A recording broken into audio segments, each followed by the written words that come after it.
I need that sports encyclopedia. U.S. Steve Kim. Got Trent in the cut. Yeah. Where you at, man? In the gym shooting, I'm Durant. You ain't shooting John Moran. Darnell is the Ball State legend. I'm the Warren Central High School legend. Proven with a reliable source, straight from the mouth of the horse. Smitty and JB and Smitty from West Coast to Yost. I love talking ball. It's nice to connect with guys that are like-minded and just are real and genuine. Better stay in your lane. How did you? You are fucking insane. Dude, what? You just will not give this guy his flowers. What is wrong with you? Oh, you must have thought I was a bitch. I am him. You's not it. What's the topic? With your logic when I flow. Big Komodo, I was talking. Gotta get back to letting the baby cry a little bit to see if they can soothe themselves. That's a bar. Issues get pressed so past it, don't get sacked like bags and baggage. Smitty and Jason Brown killed it, yeah, it's a rap. We what the game's been missing, we switched it and filled the gap. I identified him after his third fight, and I said that guy should be a star. I'm so proud of the show, bro. With the gas, Smitty and Jason Brown. To the Coach JB show.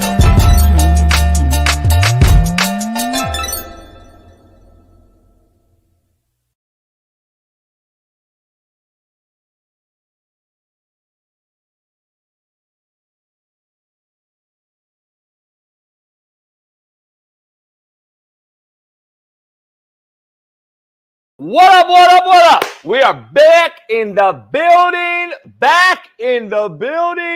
It is Truth Telling Thursday right here on the realest show on planet Earth. Brought to you by Slapdick Nation. Oh, I got some new gear in yesterday. I'm going to wear it tomorrow. Some hoodies came in. They are fire. That crimson maroon. Woo-hoo. Go Dodgers.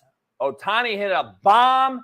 We're going to talk some baseball today just a little bit.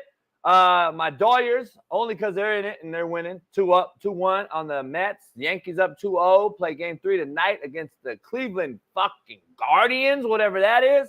So we're going to dive into that. But it's Thursday night football. The NFL is king. It's Cash King. And it's also the Slapdick Kings because it's horrible, especially on Amazon Prime. Every single Thursday, we get to look forward to a horrific game. And tonight, it could not be one of the worst matchups of the year. Saints, Broncos. And the Saints don't have Olave.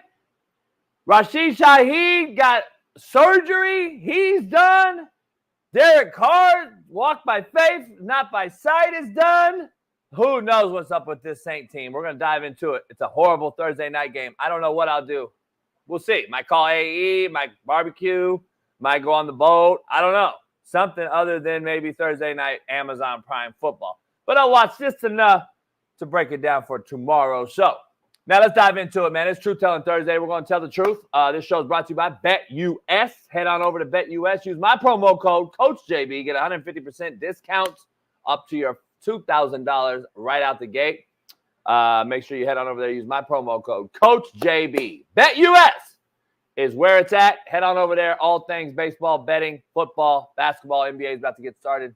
And if you're soft, you can even bet on the WNBA finals. So head on over there and go check it out. BetUS. They said the WNBA last night had somebody. We'll talk about it. Let's dive into it, man. We got a lot to discuss here today.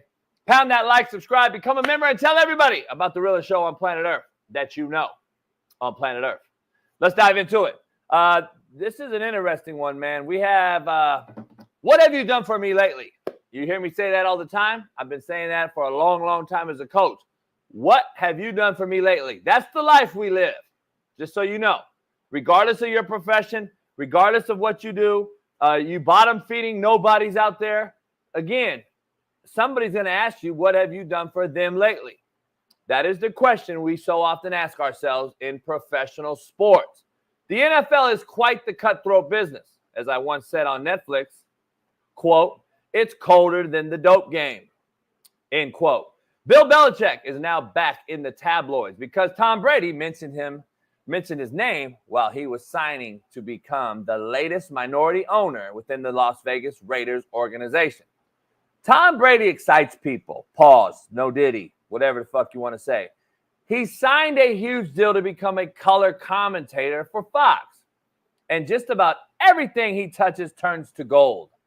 Bill Belichick was not offered any job after being fired in New England, and now is on the Pat McAfee show, plus the Manning cast on Thursdays and Monday nights, and along with Nick Saban.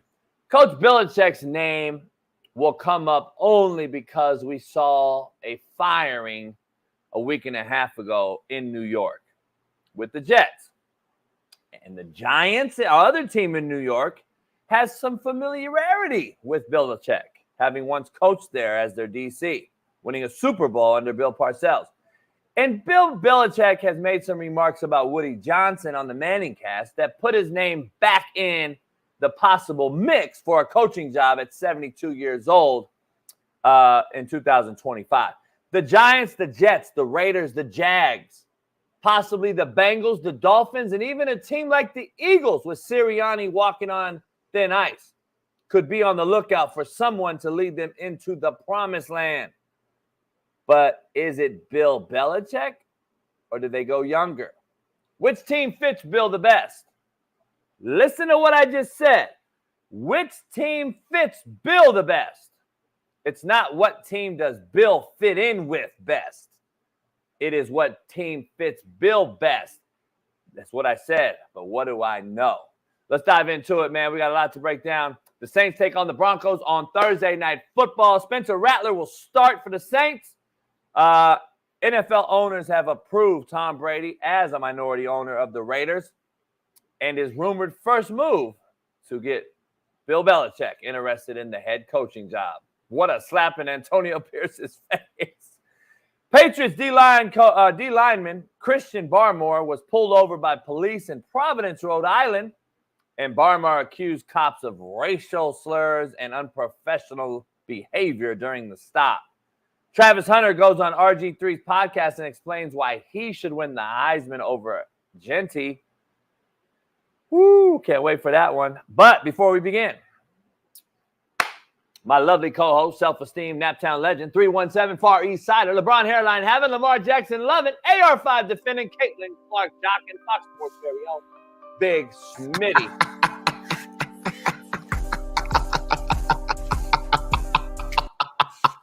We are live on this Thirsty Thursday, this Throwback Thursday, this Keep It Real Thursday, whatever Thursday you want to call it. We are here right now. It's Big Smitty. It's Coach JB. We got Bailey on the ones and twos in the background. We got Bay US. We got Winnable. We got 5 Hour Energy. We got First Round Performance. We got the ticker. We got everything. And of course, we got Il Bill, Sanchez, Briggs, Ozzy, Brian Cakes, Kung Fu Panda, and Lucy Karen and Jean all in the chat. It's going to be a crazy show, a loaded show. I'm so excited. I'm pumped up. And look at our first fan sending money already. Shout out to Sato. Me. Hi, Mr. JB. I very like your show. I very like football. You do good videos every time. I so happy see you. Shout out to Sato Me, sending over that $4.99, blessing the show within the first 10 minutes. Hold on, homie. You're just coming in too fast. Who is this? It's the homie. It's the homegirl, Sato Me. Oh, hold on. It's the homegirl, Sato Me. Bailey, he doesn't want to be on camera. How do I take my face off and keep my voice on? Smitty, how do I do that? Keep me on camera, Bailey, and then but keep JB's voice to where we can hear it. How do I turn my camera off, though? Just shut it off. Here we go. We can hear you, JB. We can hear you, JB. What's going on? I got a special guest here, man. He wanted to translate for you. Okay. Otani, come here. Otani. Sokatan nyo eh, JB. I feel like so. Takbo. You go video.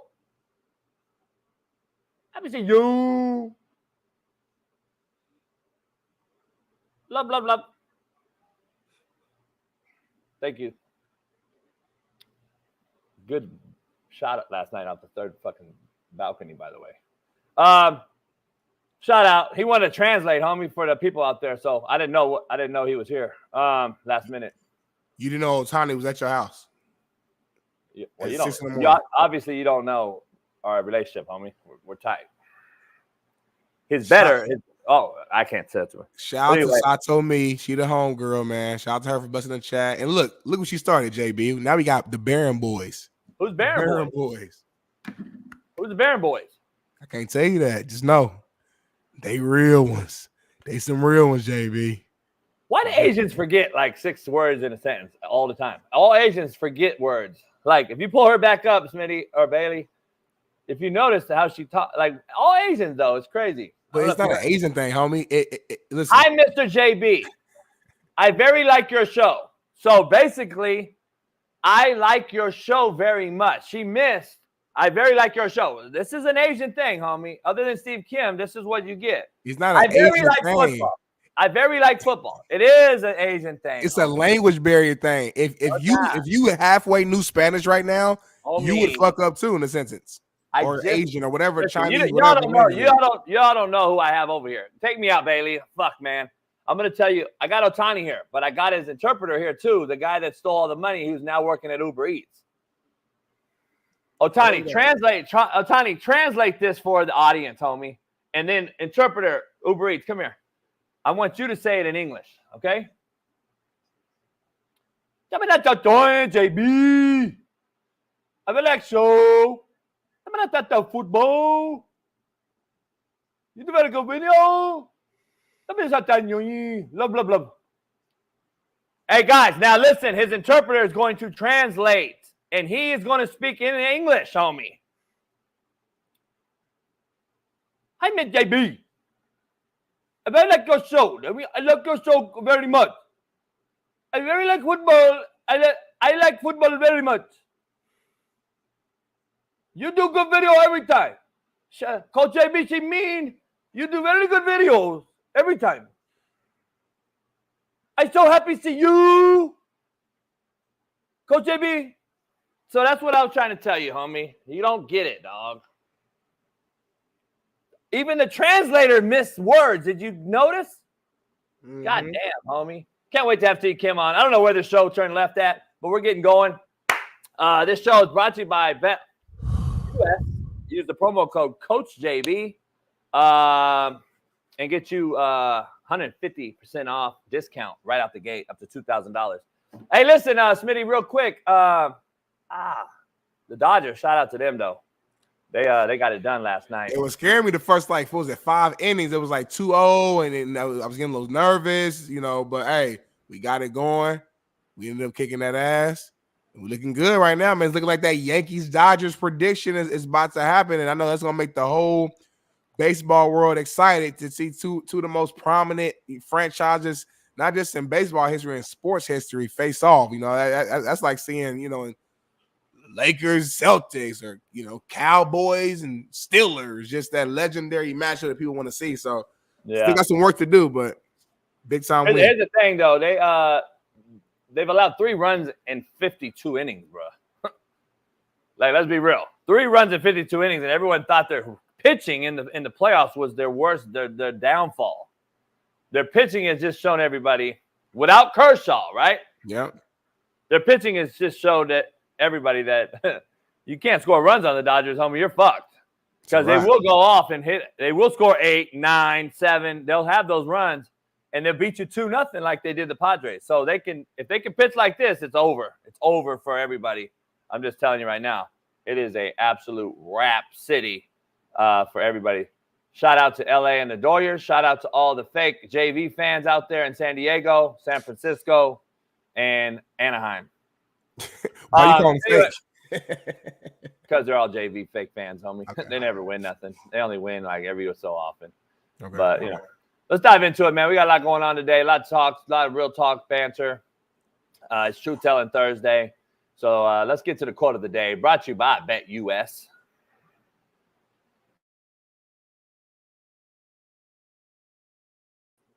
What up, what up, what up?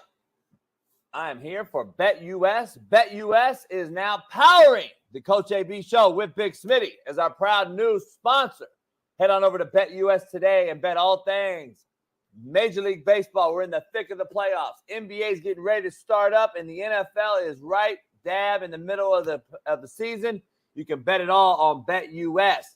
Short, fast, skinny, tall, they bet it all. And make sure you use my promo code CoachJB and get you 150% off, up to $2,000 on your first bet and up to 125% off on your second and third bet if you choose to do so. Plus, you get insurance protection and gambler's protection on both second and third bets. So make sure you head on over to betus.com, use my promo code CoachJB, and make it happen. BetUS, the best offshore book in the business.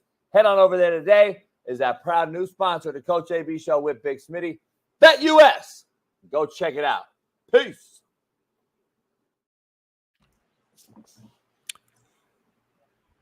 I got a line in the middle of my TV or something. Oh, I don't know. We don't see it. You good. Chris Ford in the house. He's a big San Diego Padre fan. Shout out to Chris Ford. 8 Laces Consulting. If any coaches in here, make sure you follow Chris Ford on Twitter and X. He'll get you resumes. He'll get you all kind of stuff. In a serious note, all you coaches out there, he does a lot of resume building, a lot of resume presentation stuff, a lot of administrative presentation stuff for head coaches, guys interviewing for coordinator jobs, assistant coaching jobs. Go check him out. Chris Ford on Twitter, on X, whatever you want to call it. Go check him out. For any of you guys out there, young coaches especially, go out there and listen to Coach Ford as he gives out great stuff. You can follow 8 Laces. Check it out. Follow him. He's in the chat. Got a lot going on, but let's get to the Quarter of the day. Let's get it. Drum roll. Quote of the day. BetUS is a proud sponsor of Quote of the Day. You say that one more time, I'm gonna slap the shit out you. You say that one more time, I'm gonna slap the shit out you. BetUS. We didn't say it that 30 times. All right, shut up now. I've been talking to a lot of people. Oh, my neck. It's okay to fall down and lose your spark. Just make sure when you get back up, you start the damn fire. Top five. I'm saying it right now. Ooh, I like that. That's top 11. That's top 11 right there. I like that one. It's okay to fall down and lose your spark. That's cool. Just make sure when you get back up, you start the damn fire. That's another deep. coaching. That's another coaching thing I used to use, Smitty. I don't know. A lot of people aren't ready for that because it's kind of a little lengthy, and I try to keep it tight and quick, but a lot of you aren't ready because once it goes past 3 words, a lot of you fucking tards out here are like, oh, what did he say? Because you have no attention span because you can't even sit in class without throwing a fucking eraser at your teacher. So it is what it is. But contrary to belief, brought to you by Prize Picks. Head on over there. Use the promo code CoachJB. If you're the smartest person in the room, then you are in the wrong room. Contrary to belief. I knew there was a problem with me and you. I always feel like the smartest person anytime me and you are in the same room, the same location, the same studio, the same whatever. And that's the reason. That's right there. That's the reason.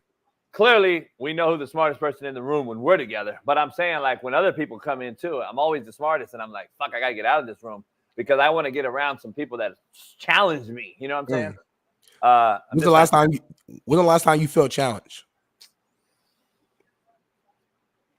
Like 84 Olympics, LA Coliseum. I went down there. I was 8. I was like 8, and I was fucking smarter than everybody out there. And I was like, fuck, man. It's a long time. 84. A lot didn't change. Yeah, I saved 2 bombings too. Let's dive into it. Let's get into this. We got a lot going on. Poll question, Smitty, right out the gate.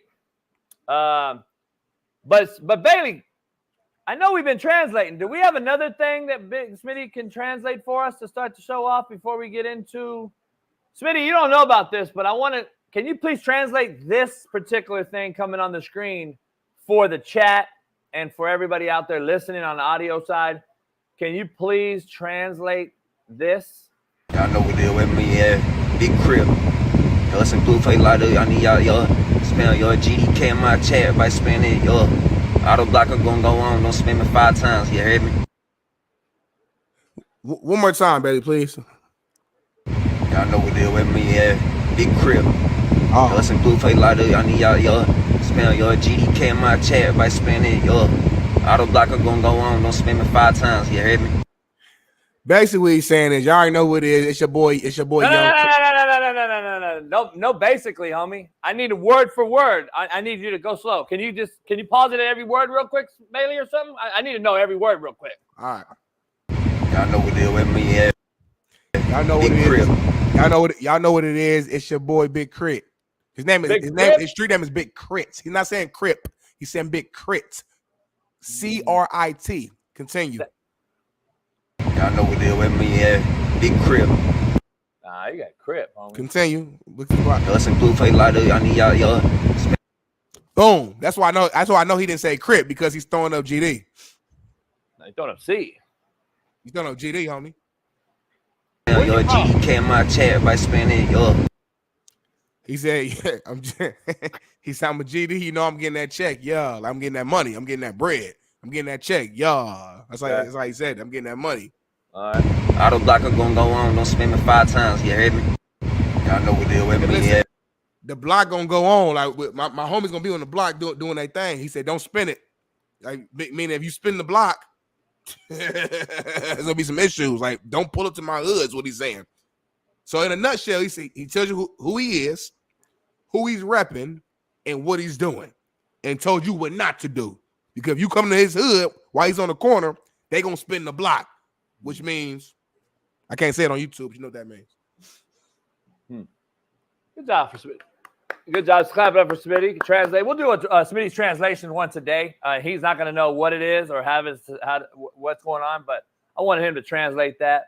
I'm sure he's voting for Kamala, but let's dive into it. Now he white. He voting for by the Trump. way, no, that's what white. Those type of white. He's a white man. He's voting for Trump.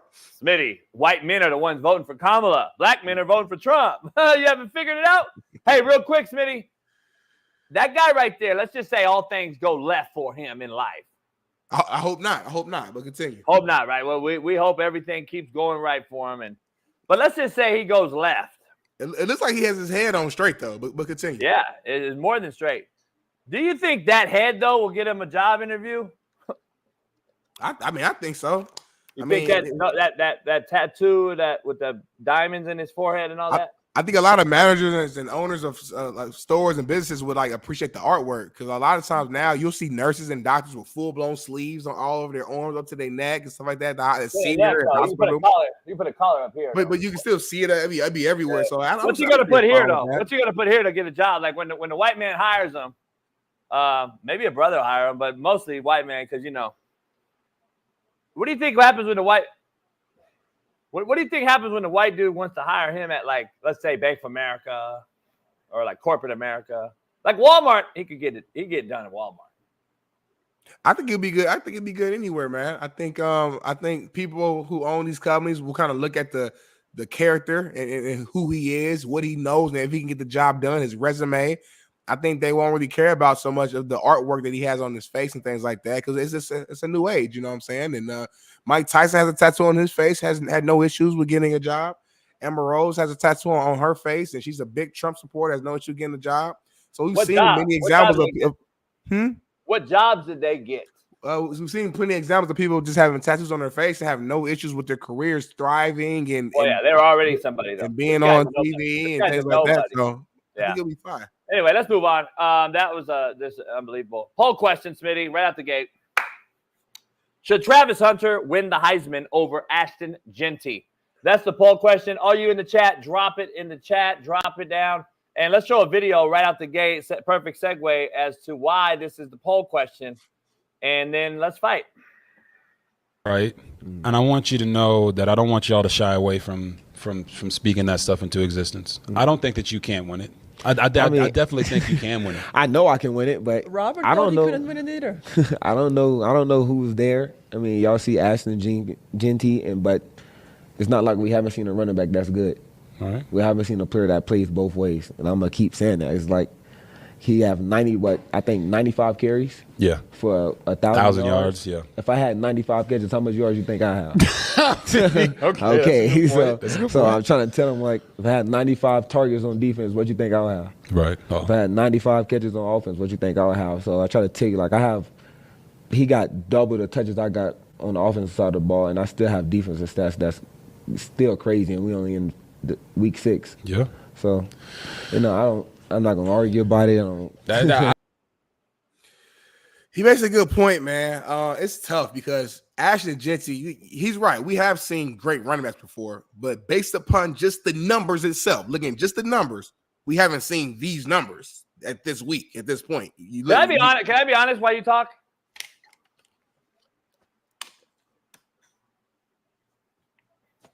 I don't think these Colorado players are very smart. Keep going. Go ahead. That's it? That's all I wanted to say. Go ahead. That's all you had? No, I'm not. I'm going to listen to you first. I'm just saying, I just want to interrupt you and let you know these players at Colorado. You interrupted me in the middle of my take to just jump in and say, I don't think Colorado players are very smart. That's all you had to add. Just I want to let you know. But go ahead. Fuck, homie. Listen, I'm going to say this. I think he makes a good point. We've seen other great running backs before, but we haven't seen the numbers that Ashton Genty is putting up. So that's the only pushback I would put on that. But we damn sure ain't never seen a guy play every single snap damn near in the game, impact the game both defensively and offensively. We've seen this guy score a touchdown on offense, be the number one receiver, and then go get a big-time pick on defense in the exact same game and play at a high level, high energy from first snap to last snap. It's something that we just haven't seen. Now, my thing with him, though, is he has to stay healthy. If he ends up missing a game or two, that could be the difference. That could literally be the difference. If Ashton Genty's out there every single game, continues to put up these same numbers, and Travis misses 1 or 2 games or whatever, and even if he balls out the rest of them, to me, that could be the difference. You know, especially because Boise, Colorado's looking good too, but Boise's looking really damn good, and they might, end up being in the mix and potentially, I don't know, winning 9 games or something this year too. So like, it's a tough one, but I do think he his biggest selling point is the fact that he's literally doing something we've never seen. We've seen guys play the dibble and dabble, be in packages, but we've never seen a guy be out there for the entirety of the game and to do it at an extremely high level. That's the difference. But he shouldn't be talking that. He's talking as if like it's a no-brainer. Like, no, hold on now. Like, Genty, yeah, we've seen great running backs, but Genty's doing some phenomenal shit right now. So that's where I'll start at, JB. I got secondhand embarrassment from listening to a guy have to pump himself up to the media and to the public eye to tell everyone how good he is. See, there's an old quote that Walter Payton, Sweetness, said that still holds true today. When you're good, you tell everyone. When you're great, they tell you. I've never seen another Heisman candidate push his own self in the media to get the award.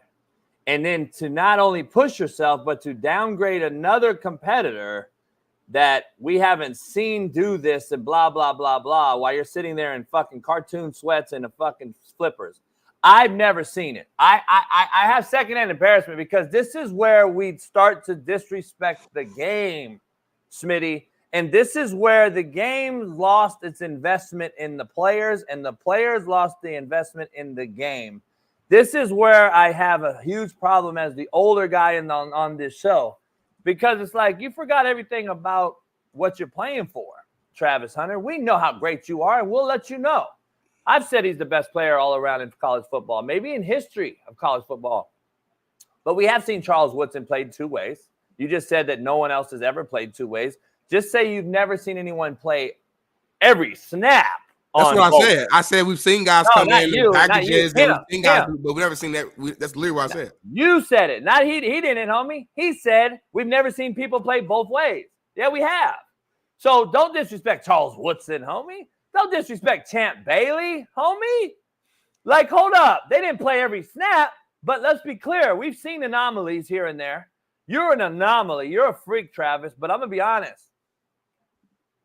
First of all, to the comment section, when you say that Barry Sanders and these other 2,000-yard Division I running backs did it in the Power 5 era and not the FCS era is false, because there was never a Power 5 or FCS era before the new era. So just be clear. Barry Sanders didn't have Power 5, Power 4, FCS. It was all Division I. So there was no levels to this. Everybody played everybody in the Division I level before they put it in categories. So first of all, you're wrong, chat. Second of all, what Ashton Genty's doing is beyond phenomenal, in my opinion, because he continues to do it. And this is how great Ashton Genty is that no one wants to really listen to. When the guy runs for 100 yards only, let's just say he only runs for 100, he'll be dropped out of the Heisman conversation. Let that sink into everybody out there. I think it's so deep but simple that all you guys will none of you will understand what I just said. When he only runs for 100 yards, let's just say he has 19 carries for 100 yards. He'll be dropped out of consideration. And everybody's going to sit there and like, he only had 100 yards. You know how fucking hard it is to run for 200, 270, 250 every game? So when he drops 100 yards, when he goes to 100 yards, everyone's going to say he's shitty. No, he just ran for 100 yards. That's how great he is. That's how much what he's been doing at an all-time clip that everyone's like, I just ran for 100 yards today. First of all, and second of all, I made a comment about these players at Colorado that aren't very smart. Son, I wish you guys would just stop talking because it doesn't make you look very smart or good when you go on podcasts looking like that, talking like that. Number one. Number two, here's why I say that. Do you understand if I throw a pass, it's probably at least, let's just say at least 5 yards when you catch it, Travis Hunter? At least. But it could be 50, could be 100, could be 90. Are you really comparing yourself to 95 rushes to 95 fucking catches? Can we please stop putting kids out here to say stupid shit? Because I'm serious. Where's our marketing at? Where's our fucking people at in Colorado to say, no. Son, your average yards per catch after the line of scrimmage is 13 yards. This guy gets the ball 7 yards deep in the backfield. You fucks! Holy shit!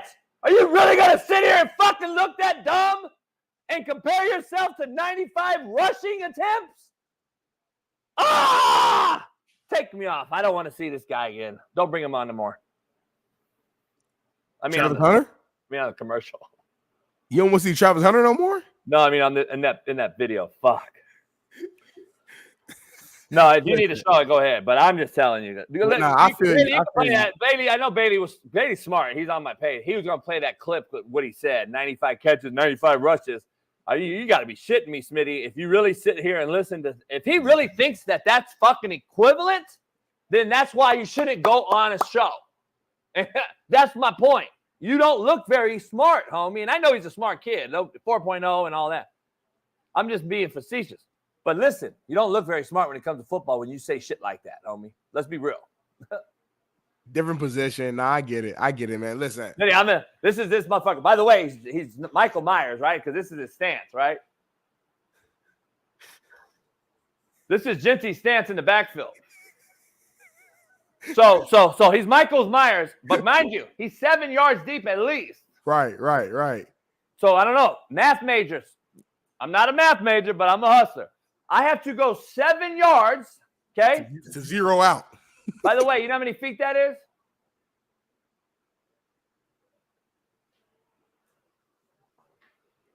It's 3 feet in a yard, homie. 3 times 7 is 21. Okay, I asked you, homie. Why did it take so long? I thought you was asking the chat, homie. So I got to travel 21 fucking feet before my stats even exist, before my stat line even starts. And guess what's colder, Travis? When I get hit at the line of scrimmage and lose a yard, guess whose goes on? I got -1 rushing yard now. Smart kid, smart guy. Guess what happens to you when you catch the ball at 5 and fall? You got 5 yards. Didn't know I was a fucking genius today, but I just wanted to educate every fucking slapdick Colorado meat hanger in the fucking chat. So, anyway, my education's over for today. But my thing is, hey, play the games, man. Worry about getting healthy. Go out there and play, and we will tell y'all who should be the best player, who should be the Heisman. Let us handle that. I know he got to ask the question, and sometimes as a young person, you don't know how to kind of play the system and avoid answering the question, or you don't know how to answer it in a politically correct way yet. That's something that I'm assuming he'll probably learn as he continues to get older and gets into the league, things like that. But yeah, Let me just play your game. Let me ask you, just outside box thinking in. You're outside looking in. Outside looking in. You're a D lineman, play D line. You're on the defensive side of the football when it comes to like schematics and watching. You're on defense, watching shit. What's harder to you from a defensive side? Me going downfield and catching a football on probably most average DBs, or me getting the ball and having to run through 7 possible defenders at all times with 6 possible blockers? Make sure you heard what I said. Yeah. 6 blockers versus 7 most times, or one-on-one on the edge just throwing me a football. What do you think is harder to do? Harder to do, I would say probably running back. Now, I don't want to disrespect the art of catching the ball now, because that is, you don't always have a great quarterback and you don't always have the most accurate throws, and you're catching in traffic, and it's not always 101, especially in Travis Hunter's situation. A lot of times it's not 101. They're rotating coverage over to his side. So I don't want to belittle what he's doing. You know what I say, though? But I think running back is harder. But the thing is, Travis ain't just a wide receiver, so that's why you got to throw in everything else. So that's his words, though. He compared his offensive side to Genty's run 95 rushes to 95 catches, and that's what we're discussing right now. Well, he also said, like, if I had the ball thrown at me like 95 times, but But let me ask you something. Can I tell you what we say on offense to what yours just said about receiver, the artwork and catching the ball on? That's what you're supposed to do. It's not an artwork. Catch the fucking ball. Or get the fuck out of the game. It's not really that hard. You know what is hard in artwork? Me jump cutting an unblocked Darnell Smith in fucking A gap because he's fucking unblocked, and I got to jump cut this motherfucker, and then I got to hurdle a linebacker, and then I got to go 80, and then I got to stiff arm Ronnie Lott, and then I got to do a fucking front flip in the end zone. That's a fucking artwork, homie. You ain't got to do the front flip in the end zone. That's fucking art. That's fucking artwork.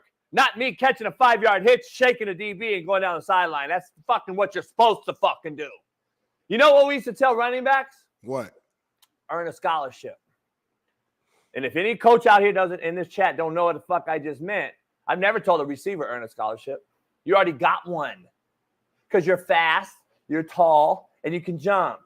Running backs got to go earn a scholarship, meaning what? You're going to have to beat the unblocked fucking defender. One-on-one. And you know what earns a scholarship means? Even though he already had one, I used to tell Raheem Boyd every day. Earn a scholarship, homie. You're going to go D1, you're going to go to the league. You already came from D1. You're already at A&M, Raheem. It's now NFL. Fuck D1. I used to tell Jermaine Johnson the same shit. You're not a D1 player. You're an NFL player. That's who I recruited. NFL guys. Not D1 guys. So, like, I'm just trying to be clear here. There's a huge difference. Like, let's be honest. This is why Genty's the Heisman. You don't see Barry Sanders type of years every year. You don't. You see Travis Hunter wideouts every year. Now, you don't see him both sides. We're just talking one side right now, okay? Let's be clear. We get what he is. We get that Travis is an anomaly on both sides, and he's doing shit we've never seen. You don't see Ashton Genty's type of season every year. You haven't seen it since fucking Barry Sanders. Right. How long ago was that? And even Barry didn't put up these numbers. Reggie didn't put up these numbers. Derrick Henry didn't put up these numbers. Mark Ingram didn't put up these numbers. And I'm listing former Heismans and some of the all-time greats. They didn't put up these numbers. Now, I'm not saying calm down. I'm not saying Ashton Genty is going to be better than them or he's better than them now. But Smitty, we said that about Reggie Bush. We said that about Marshall Faulk. We said that about Marshall Faulk and George Jones coming out of San Diego State, who didn't play Power 5. Remember it, dog. And I don't care what competition you go. I have eyes. I'm a personnel guy. I can see. Now, is Genty going to be like a big-time fucking Barry Sanders in the NFL? Probably not. Like, the odds of it are probably stacked against him. But let's be real. What he's doing now is what this award is based on, not what he's going to do. Yeah. And right now, he's played Oregon on his resume. Travis has not. And what I mean by that is he's not played a Oregon echelon team, type of level team. And I don't know if there's one on their schedule. Is there? K-State, but I don't think that's Oregon. And who's on that schedule left that he can say. That's why I think it was huge for him to go. I want to see him against a big time. I want to see. That's why I was really rooting for Colorado to go to a playoff. I want to see him against Alabama. I want to see Travis Hunter against fucking Georgia, homie. I want to see him against Texas. I really do. That's what God's honest truth.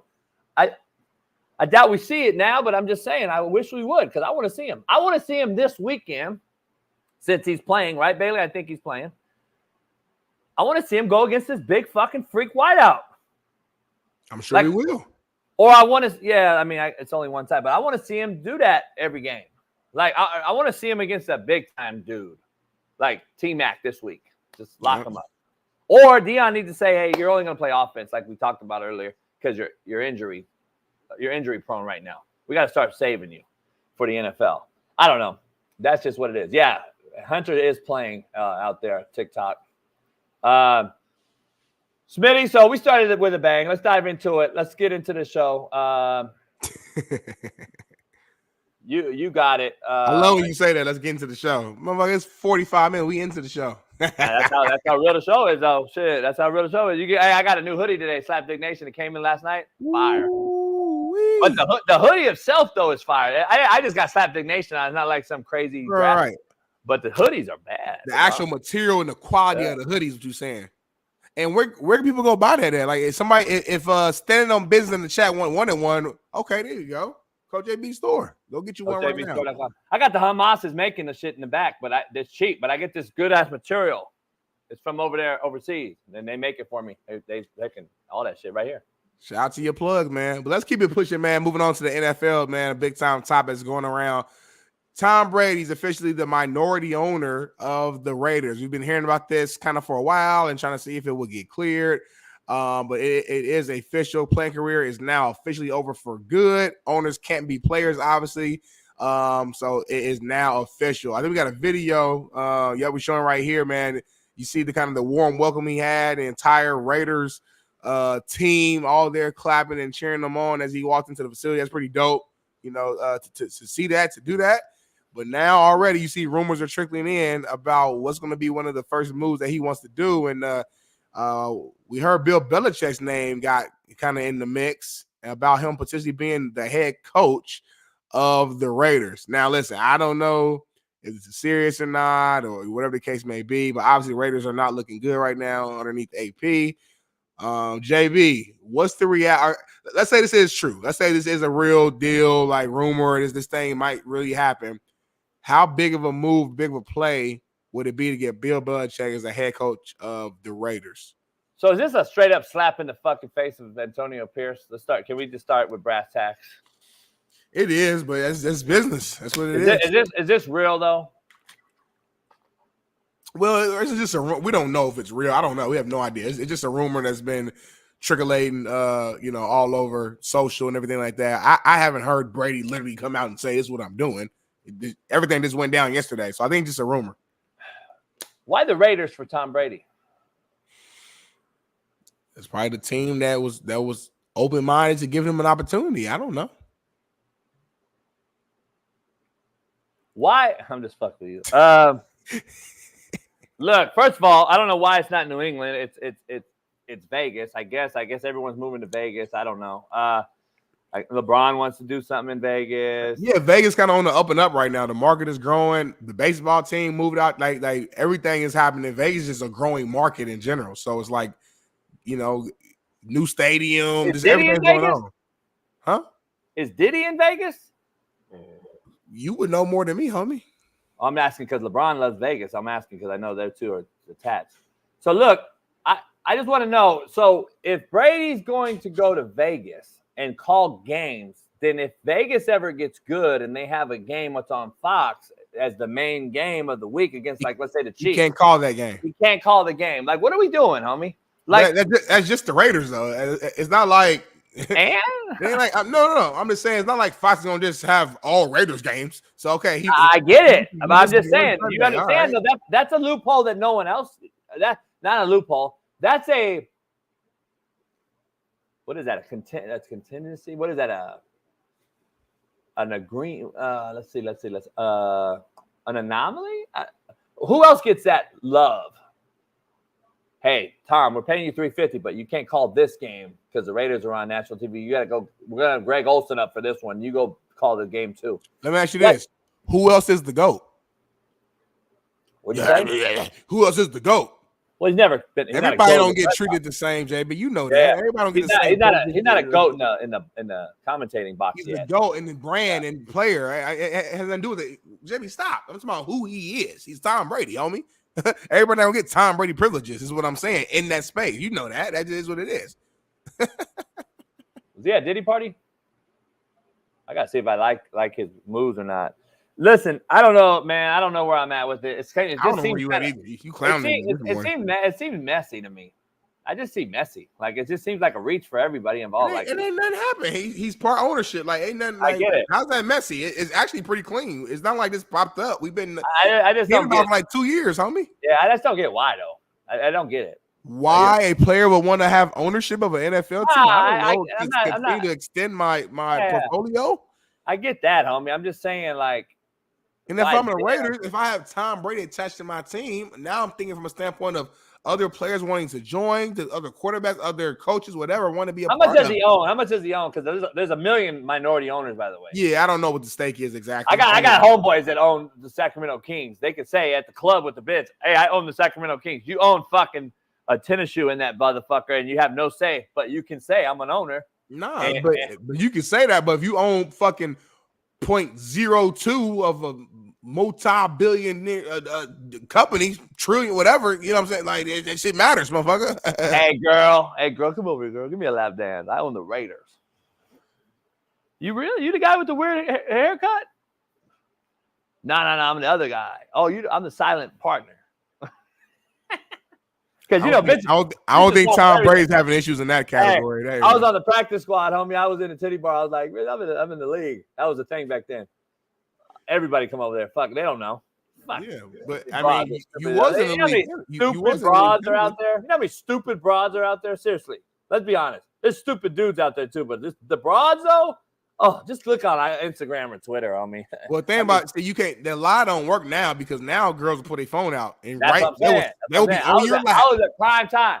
That would be on your lap and pull the phone out. I got a lot of pussy for that one. I'm gonna tell you right now. I had a chain. I had the number 12. I had my little fake chain. No, it wasn't fake though. It was fake. No, I still got it. Huh. No, you don't. I really do. Go pull it out at the commercial break. I want you to pull the 12, number 12. No excuses. Hold on, I gotta go find a motherfucker. I don't wear jewelry if you notice. I don't wear jewelry. I don't wear jerseys. I don't wear Jordans. I don't wear Diddy. I don't wear baby oil. I do baby oil if broads here. Nah, don't try. Don't flip it now, homie. Don't flip it now. I'm saying the baby oil is lavender though. Remember I told you I gotta go get lavender. You a nasty motherfucker. That's what I was. Why? What's that nasty for? Because I know what you're doing with the oil. That's why it's nasty. You know what? That's nasty that you think you know what I'm doing with my oil. You told what you do with the oil, homie. This is the realest show on planet Earth. I didn't told tell us. nobody. I didn't say it. Huh? Shout out to Dan Lanning, man. 15th anniversary with his lovely wife. Shout out to Dan. I talked to him last night again. I'm going to get him on the show here soon. 15 years. Damn, it went by fast. I remember when he met her. He was a young kid. God damn. Anyway. Badly, real quick. It's 6:51. Should we go ahead and dive into this next topic now and like use that to close out before the first commercial break, or should we save this? Yeah, because we got some factor cap. We got some factor cap after that. So let's go ahead and okay. So let's so you want to go straight into it? All right, let's do it then. All right, let's do it. Donald Trump was on Busting with the Boys. I don't know if you guys saw it with Will Compton, Taylor Lewan, and he made a comment about playing tight end and not wanting to hit somebody who was lifting weights all day and came from a bad neighborhood. We got the clip? Played football too. I didn't particularly like it. What position were you? No, I didn't like it. I played tight end. Yeah.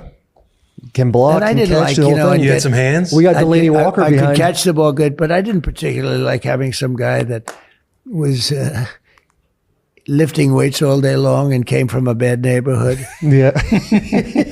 And he sees me and they were tackling hard.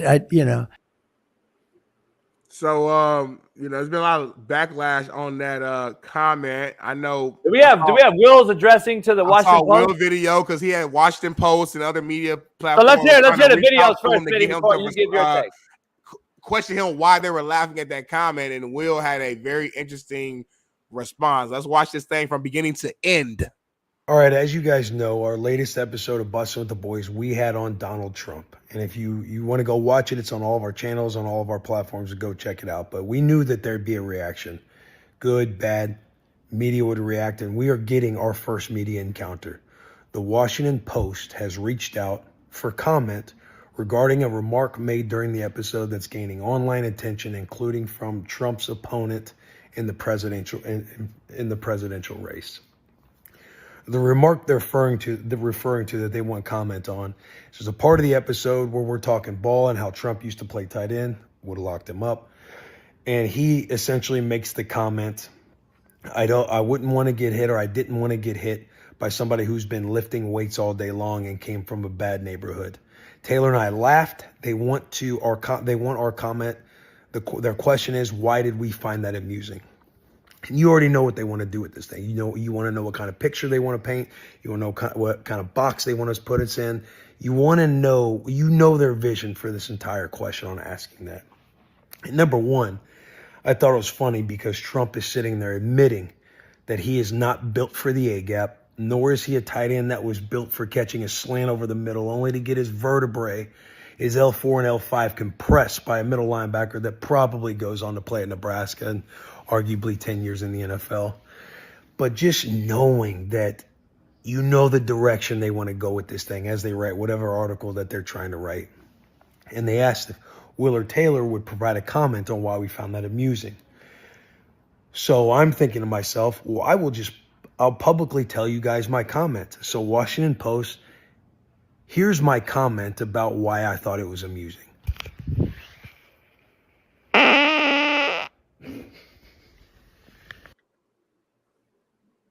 I did not know that he did that.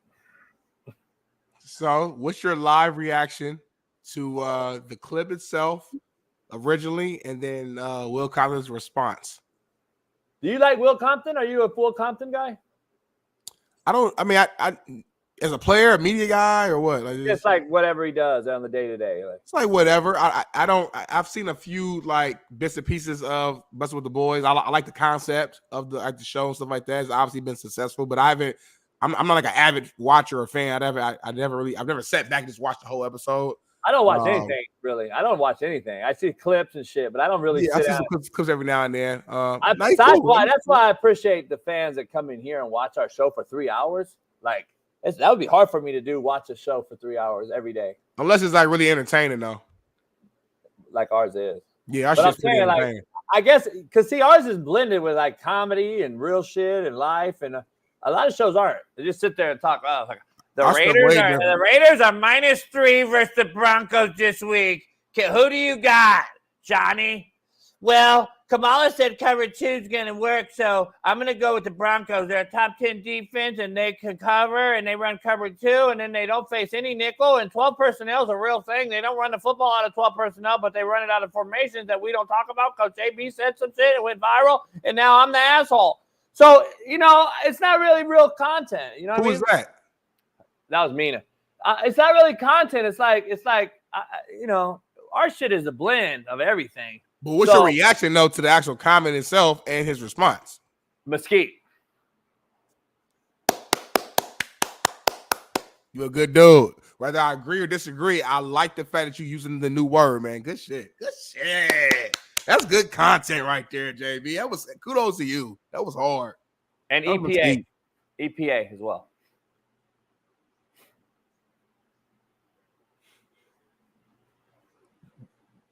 Mesquite, EPA. Can we blend Mesquite and EPA together?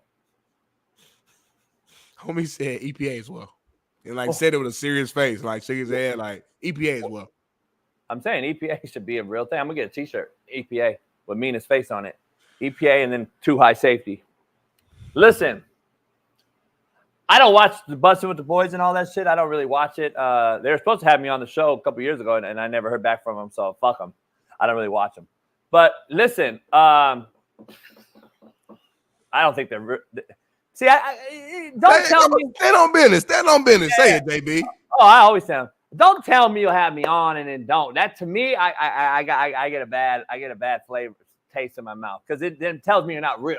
It tells me that you're not ready for real, and that's cool. But just don't come out and say. Don't over promise and under deliver. Under promise, over deliver. Hey Smitty, I don't know what I can get you, dog. So I'm gonna try. I'm at least get you 15. Okay. But then I bring you 30. See, that's under promise, over deliver. Smitty, I'm gonna get you 30, Smitty. I bring you 15. What's up? Oh man, I didn't get it this month, But I got you though. No, you don't got me because you lied to me, and now I lost my character and integrity and everything I stand for because now you're looking at me side-eyed. So all credibility. Yeah, so that's why I don't fuck with the show. But real shit though, you want my take on Trump's take?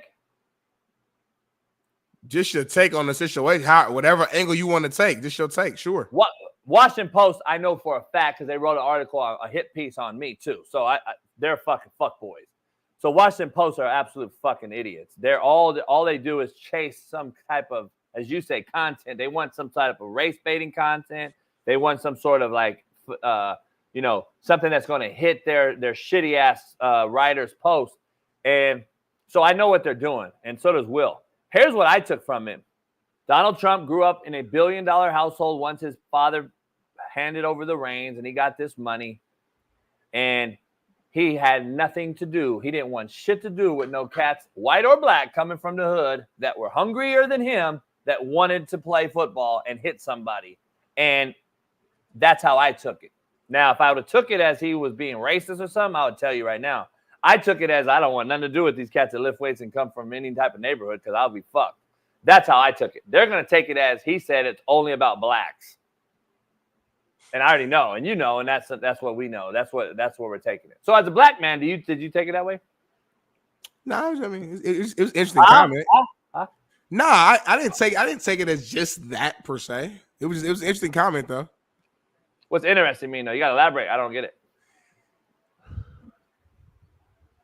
I don't know. It just makes you think. That's all it is. I'm not saying it was just about blacks, white, Mexican, whoever. I mean, we all know you're a white man. You from the hood, just like I'm from the hood. I had a lot of teammates, white, black, whoever, who's from the hood. So he very well could be saying what you're saying, was just keeping it more broad. And being somebody who grew up rich, grew up with money, even somebody who grew up in like a middle class could be a bad neighborhood to him because it's all perspective, right? It's all relative to where you grew up at and your situation. So it's hard to read when you're talking to a billionaire, a guy who's been rich his whole life. So I don't know what bad neighborhood means to him. It's an interesting comment. Like, like saying you don't want to get hit by somebody because I get that piece. That's common sense. It's a physical sport. But the bad neighborhood line just like made you think like, why he even say that? Like what was the need to even throw that in there? You know what I'm saying? But I mean, Trump, he's smart enough. He's not gonna say some shit.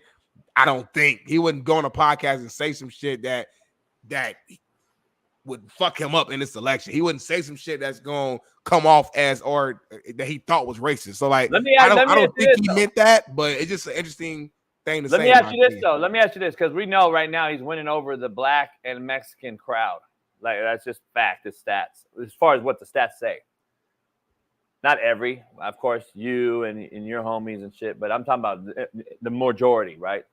I don't know. Let me ask you a question. It's a real question. I'm fucking around. But if I did that, if I went on Bus with the Boys and I said that, I wouldn't be questioned one time by anybody. Me. Except for but we know your guess who would hate me? Hold on, your story though. Right. But what do I come off as? Real. Cats would say, "Oh, JB, real one." You come off as real. Number one. Number two, we literally know you are from the hood, so okay, it just wouldn't even. Listen how I spin it though. Listen how I mic drop this though. That guy's the same guy he's been every single day on every interview he's ever been on. Unlike his counterpart, who he's going against, who fakes accents and does all this crazy shit every time she gets around the neighborhood. Like this guy's telling you who he is every time. You got to sit there and say, well, goddamn, at least the motherfucker real. That's all I'm saying. I'd be the same way. I'm going to be like, hey, man, fuck, I wouldn't be going. Like, I wouldn't say that. Obviously, I'd be on the other side going against the rich, right? He's on the other side going against the poor because he didn't want to fuck with them because he didn't know that world. I didn't know the rich world. So, like, to me, it's perspective, to be honest. I'm fucking around on the other shit, but I'm saying, to me, it's perspective as far as, like, where you are, what side you grew up on. At least this cat's I've never known this cat since he was on his own shows to be any different than what the fucking weirdo looks like right now. Like, I mean, it's the same motherfucker. Tan face, white eyes. The motherfucker wears the glasses when he gets fucking sprayed. Let me ask you this, just being devil's advocate. In the event, let's say you're someone who did take this comment as like he was kind of being racist or whatever the case may be. You're saying at least he's consistent. Like, regardless of whatever side he on, at least he's consistent. Whether he's racist, whether he don't like the poor, whether he don't like, for you respect that he's always gonna be consistent. Smitty, I'd rather know where I stand than not know where I stand with anybody. I don't give a fuck if he's my enemy or my friend. Like, and I think you would too. And I think I really know where I stand, but in the essence of talking election and voting and things like that, and if you're I'm speaking for someone, if you're someone who looked at that and like, damn, that came off kind of like a shot towards black people, I don't think a black person gonna be like, well, at least he's just being honest though. Like nah, motherfuckers. Like, if I find he's taking a shot towards me, then I'm not gonna like that. I get what you're saying, but I also look in history and see what he's done for black folks. And a lot of people don't want to really dive into that. Well, that's double. That's two-sided though. Yeah, not really. I'm just saying, like, if I know that you do something for me, like if I know you helped my family out for 20 years, Smitty, I'm gonna go and say I'm gonna defend Smitty and his family. If I know that, against anyone else that comes out and says, nah, that motherfucker is a hater, he's a racist, he's woke, blah blah. I'm gonna be like, no. I mean, if you did that, if you. But that's what my whole point. That's the example that we would use for him. My whole point to all this though is research and fact check and go do deep dives, and that's my whole thing. I'm on Netflix. People know I'm from the hood. JB, he's only helped black kids, and he's from there. That's just what he is. He grew up with everybody. That's what he does. This guy, you have to do a deep dive in. Everyone knows him for what? Being a billionaire, tycoon, smart businessman. Now you have to sit there and educate yourself. Is he racist? Is he pro-black? Is he pro-Mexican? Is he pro this? Is he anti this? Is he anti that? You got to go do your own deep dive research, just like Cats had to do with me. Every black folk in America didn't know me. Only the real ones that knew me would defend me, right? Everyone else is having the question. JB did Bobby Bruce wrong. And then I got homies coming on banging on him like, motherfucker, you don't know. JB say that motherfucker life, homie. You don't know shit. Like, you know what I'm saying? That's the part of the world that we live in, dog. Like, I agree with that 100%. The problem is when it comes to like these elections, it's just one, there's some misinformation on both sides. There's some stuff that like there's good stuff on both. Like there's examples of stuff Trump has done where you might deem that as racist. There's examples of what he's done where you feel like he's for the people. So it's just a matter of how you perceive everything. You know what I'm saying? And just like you, Smitty, when you're like, would you see it on X, Twitter? I tell people the same shit. And don't just Google it. Because fucking Google right now, if you type in Kamala Harris, you get not one negative fucking writing. Not one. And it's all written the same by every single tabloid. So don't Google shit either. Because if you believe in Google only as your source of resource, then you're failing yourself and your future. I'm just telling you straight out. But anyway, that's just me. Let's dive into a commercial, Smitty, because I got something on the other side. Rapid fire cap fact. See, you messing up. You know why you messing up? Because I invented the damn segment. It's called Factor Cap, homie. We're going to do that on I was waiting for you to say hour. cap. Once we come back, make sure y'all stay tuned in. We'll do a quick commercial break. I'm going to give me a snack. Give me some water. You're not very smart. See what I'm saying? I can't be in the same room with a motherfucker that's not smart. I was waiting for you to say cap, homie. So I could also tell you that capping meant bagging Not fucking no lies. You already taught us that. You don't need to tell us the same thing. Hey, at least you admitted I taught you that. You got dementia, homie? Like you already said that, old homie. God. We'll be back, y'all. We'll be back in 5 minutes, man. I'm gonna give me a snack, and then we'll come back and play fact or you're not here in 4 minutes. You're fact fired. or cap. Fucking slow, man. I'll be back.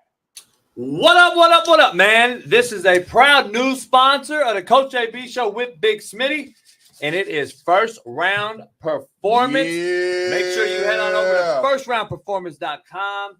We got the merch, the gear. They are top-notch company. High quality, JB. All about the quality here.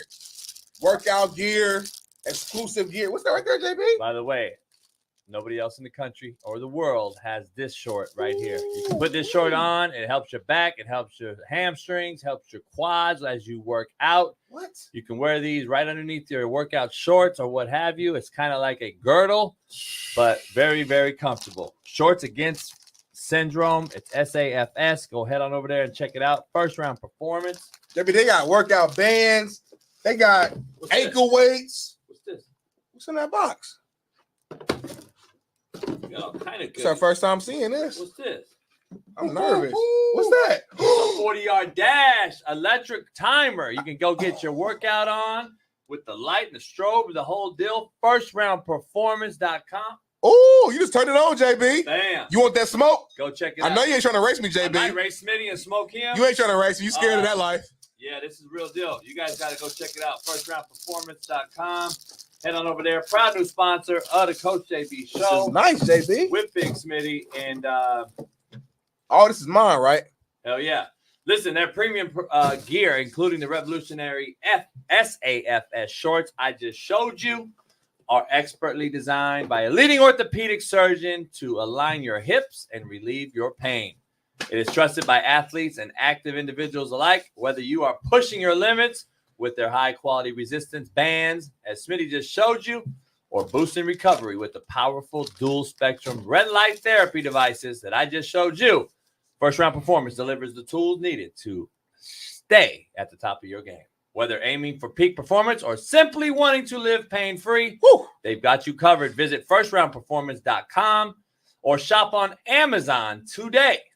They just launched their AmazonStore.com, their Amazon store. This is out there, First Round Performance on Amazon. And so go help them out and grab some performance gear today. And please feel free to reach out to us if you have any questions. Yes, sir. Go First Round. Go First Round, baby. The promo code will be Coach JB. So check that out and head on over there today. Get right, baby. First Round, the highest quality. First Round Performance, go get you some merch. Ooh, I like this shirt. I like this shirt, JB. Peace. Let's go. Fastest 3 minutes brought to you by Slapdick Cigar Lounge and Studio and the Coach JB Show with Big Smitty.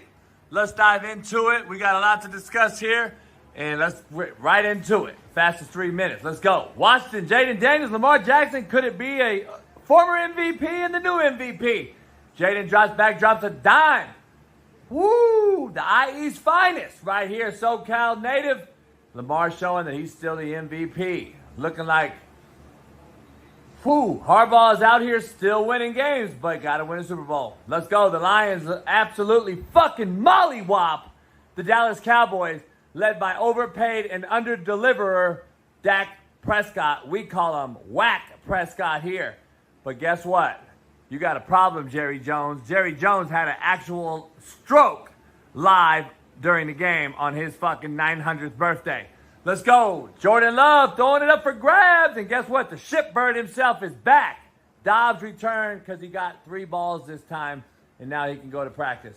Back in London again. The Jags get to stay there for a fucking 2 weeks, and then they fire Peterson on the way home because they're fucking horrible. Trevor Lawrence got paid to surf, it looks like, this offseason instead of fucking learn how to play football.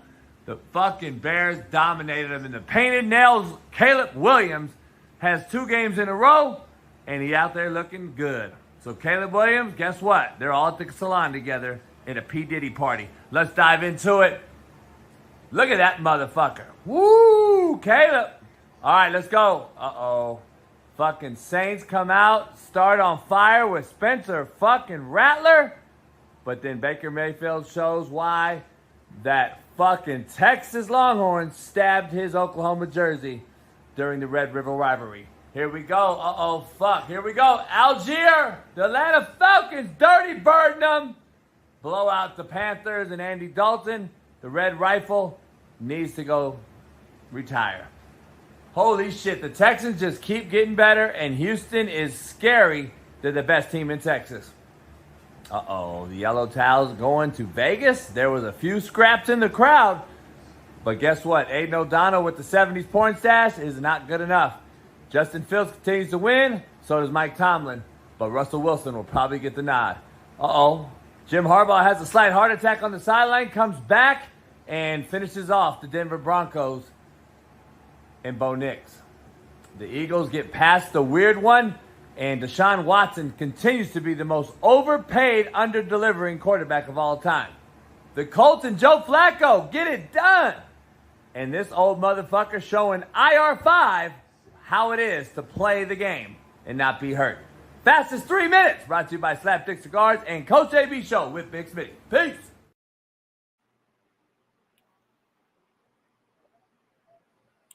Where's Smitty at, dog? I got something to say. We got a lot going on. Smitty, where you at? What you got to say, homie?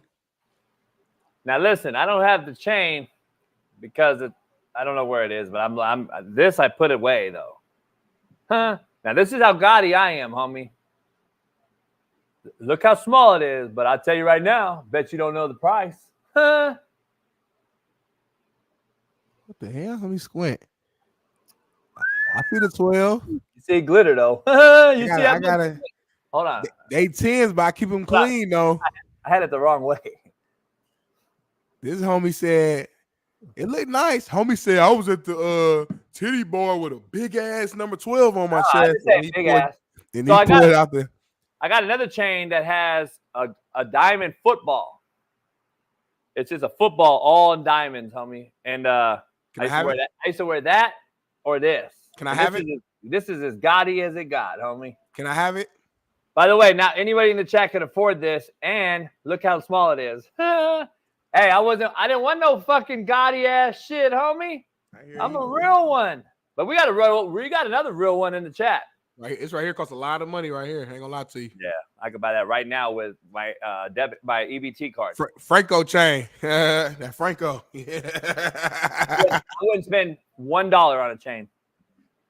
And I know another guy that wouldn't do it either. And that's cool. Everybody can do their own thing. I wouldn't spend $1 on a lot of shit you spend $1 on. I wouldn't spend $1 on the fucking hat you wear. I wouldn't spend $1 on the fucking liquor you buy. I wouldn't buy $1 like you do.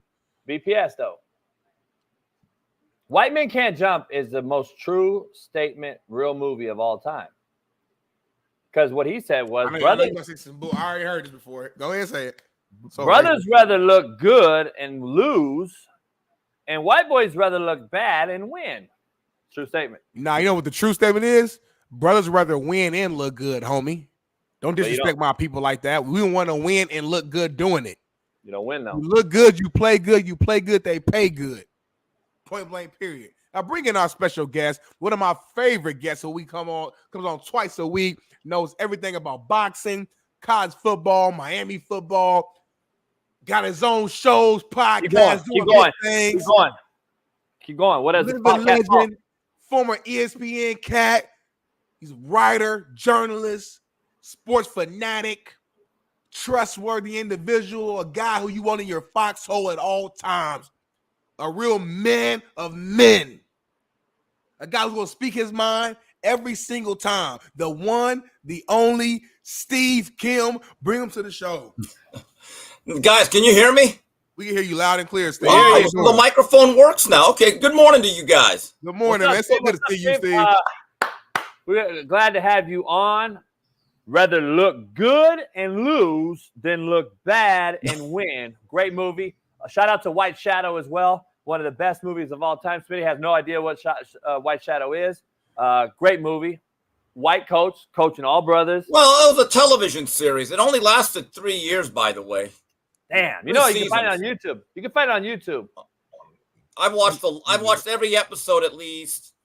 10 times. It used to be on Channel 9 growing up when it was KHJ, before it was KCal 9. Yep, KCal 9, man. What Yeah, was MASH on? MASH was on 5, huh? MASH was on 11. 11. And What's Happening was on Channel 5, KTLA. And then MASH was on 11, and then the Dodger game would come on 11 right after. Yeah, KTTV is what it was called before it was Fox. Speaking of the Dodgers, that motherfucker hit it deep last night. Third rafter. Is he better than Judge? I mean, that's hard. It's baseball. No one really plays against each other. I don't, it's baseball. I watched 2 pitches of that game. Me too. I don't give a shit. I watched 5 I played baseball my whole life. I don't care. Mario invites me to a Dodger game once in a while, and I'm like, nah, I'm good. Hey, Steve been working in sports for so long. He's like done with sports. Like, look, I have a limited amount of time. It's like, one time he got upset at me because I said on Whitlock show, well, Mario invited me to a game. He had a suite, and I said, no. NFL Hard Knocks is on HBO. And then Mario said, well, you really watch Hard Knocks over the Dodger game I invited you? And I said, yeah, I'm a big Dan Campbell fan. I wasn't lying. Hey, Steve, sounds like you are numb to mediocrity, and mediocrity is the new excellence. But when I tell you that football is watered down, you say, JB, come on. Look, to me, it's entertainment. There's something to talk about. I'm a little bit bored by boxing, but quite frankly, I need fights to happen because, like, I am like a chef or a cook. You give me the ingredients, I will serve up a meal. Exactly my point. Well, I love it, man. Well, let's dive into the first topic. We kind of, me and JB talked about this a little bit here, but I want to get your opinion on this as well. Travis Hunter, was speaking out. He was on, I think, RG3's new podcast or something like that, and speaking about why he should win the Heisman over Ashton Genty, saying, he has 95 carries for 1,000 yards. If I had 95 catches, how many yards do you think I would have? I guess, what's your take? Have you seen the clip, first of all? I heard about the clip, and again, the context of how the question was asked is going to, in a lot of ways, guide the answer. And look, I like Travis Hunter. I think he's largely stayed away from the circus as much as he can. That's probably the first time I was like, I would have stayed away from that. Because I will say this. If people are going to say that Boise State is not in the P4, that's a fact. However, I'll make an argument. Boise State is a better team than Colorado, that if they played on a neutral field, Boise State would probably be the betting favorite. And after what DJ Giddens did to them last week, Genty is for real. I'm just telling you, Genty gives me that LaDainian Tomlinson at TCU feel. If you go back, Smitty, you were really young. You may have not even been born. But in his senior year, LaDainian was running up on people. Problem was TCU was not even in the Big 12 at that time. So people doubted his level of competition, but sometimes it's like a fighter facing relatively, I would say, nondescript opposition, but they looked the part. They passed the eye test. Randy Moss did the same thing in Marshall. Yeah. Ashton Genty is that one running back this year that'll probably be drafted in the top 15 and be a 1,000-yard rusher for 6-7 years of his life, as long as he stays healthy. That game against Oregon, we watched that together, Smitty. Yep. If Oregon doesn't return 2 kicks for touchdowns, they don't win that game. And that game was at Autzen. That's a good point. Well, Genty might actually break Barry Sanders' record that he set in 80. He's the Heisman. And my point to this is, Steve, like, when he runs for only 100 yards, which I mentioned earlier, everyone's going to say he's done, he's out of the conversation. Do we understand what he's doing? To only run for 100 is when you guys are going to be like, that ain't shit. Dude, that's what he's doing. That's how great this guy is. When he only runs for 100, everyone's going to shit on him. And I'm like, hold up, man. Like, I catch a football, it's always across the line of scrimmage. When I run the football, it's 7 yards behind the line of scrimmage before I even get positive yardage and stats. Right. So and to Travis Hunter's point about, well, if I had 95, this or that, well, okay. What if you had 8 guys tackling you every single time, though? Right. You were running into the box as a running back. You're running we broke into the it down. belly of the beast. Yeah, we broke that down. I'm like, come on, Smitty. Like, calling it a piece of art out there at receiver. We used to say, that's your fucking job, catch the ball. If you don't, get out of here. Running back, earn a scholarship. You got to make a guy miss that's unblocked. You're usually only blocking 7 with 6, always, or 6 with 5. You're always going to block a guy, a box lighter than what you have, and that running back has to make a guy miss. So, like, that's just what it is. Receiver-wise, fuck, catch a 5-yard hitch and make a guy miss and go down the sideline. I'd rather have that all day long and see that by a guy that's just – the running back position is just much, much more difficult what he's doing. That's why I say. And people talk about this Power 5 and Power 4. I'm so over it. Everyone said, well, when everyone else ran for 2,000 yards in college, it was Power 5. There was no Power 5. And it was always the same. It was Division 1. We didn't have FCS. Right. We didn't have FBS. Barry Sanders played whoever. LaDainian played whoever. Ricky Williams played against whoever. It was no Power 4 FCS. And everyone shitted on Marshall Faulk and George Jones when they were coming out of San Diego State because of competition. And by the way, they're Hall of Famers, or one of them surely is. So I'm just saying, like, come on, man. We got to see. Reggie Bush was also the most hyped and didn't have a very good successful year. Marshall Faulk in his freshman year, 1991, put up an unbelievable year. They played Miami, I think, in their last regular season game. Now, this is a Miami defense that won the national title. They averaged 9.1 points a game. It's the greatest Miami defense statistically ever. They had Michael Barrow, Jesse Armstead, Darren Smith, Ryan McNeil, Darrell Williams, Rusty Medeiros. It was a great defense. Marshall Faulk had about 160 yards. It's the only guy I saw that whole season that outran the Miami defense. And there were 2 plays where Charles Farms tripped him up by a toenail. He could have had 250 yards. He was this close to it. I remember thinking, wow, this guy really does run at a different level. So certain guys are just really that good, and they transcend whatever conference they're in. Or Steve, or at least in college. And that is the context here. Right. Heisman trophies are the best person in college football that season. It doesn't project into the NFL. I'm going to give you your award after you run for 1,000 your rookie year. No, it's right now. And Sean Salisbury and I argue every day. He thinks Cam Ward and now Dylan Gabriel are in the front running seat. And I'm sitting there like, listen, Cam Ward's last 2 weeks, even Steve would admit, hasn't been very Heisman worthy. And this guy Genty just continues to do whatever is in front of him. In the same level. He hasn't declined. Let's keep this in mind. We are halfway through the year. Yeah.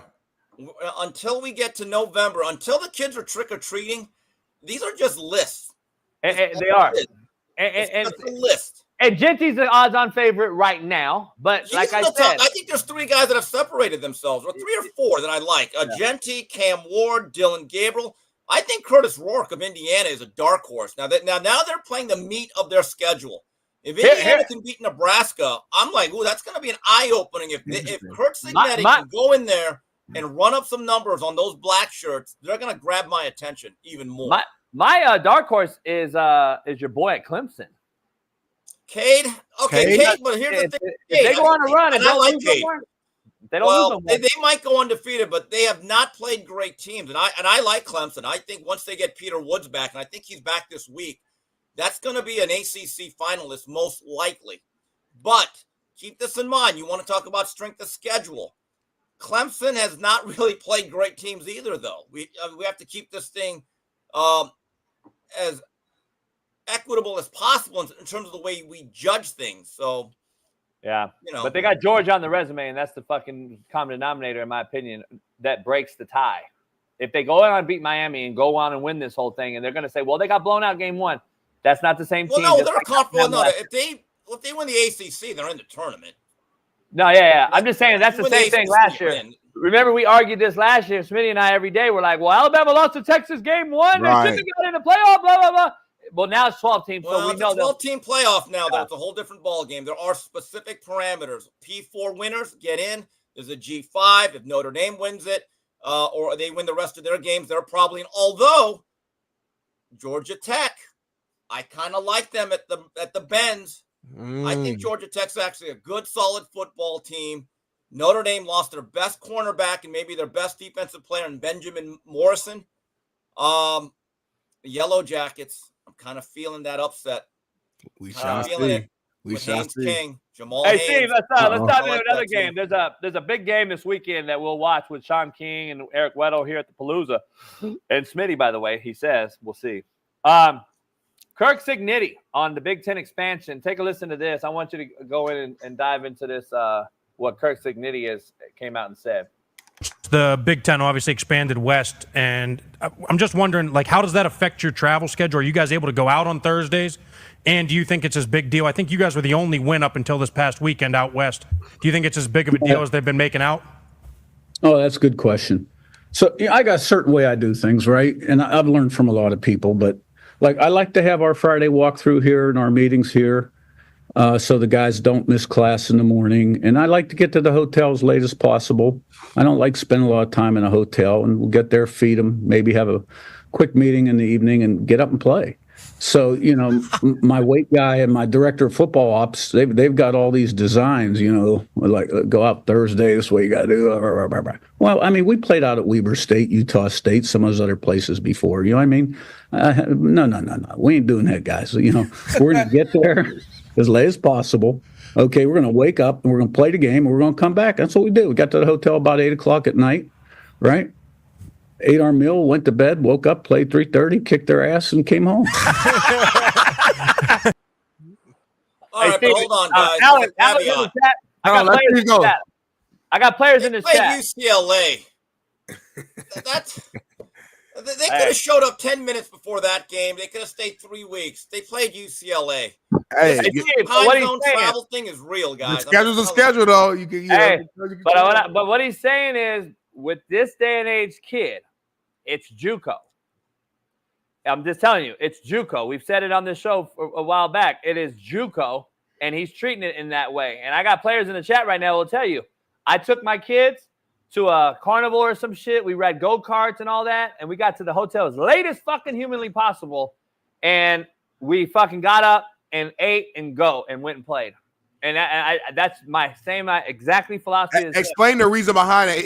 Is it because you're concerned that if you give too much time in the hotel, players might get in trouble and start getting bored and doing stuff? Or no, it's not a concern. That's fucking fact. Okay. That's what it is. And guess what? I don't want them to sleep as much as they normally do during the week before a game. I want them to have less sleep before a game. Just being honest. Because they're on edge.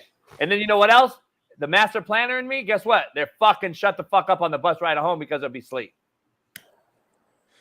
He treat them like babies. He's trying to drive them around and get them tired so they can be quiet. Hey, Steve, right now, Cignetti's coach of the year. I mean, you guys want to talk all that shit? He's coach of the year. Like, I like Cignetti. I hope Indiana can keep him. If I'm Indiana, I say, hey, look, what do you need here?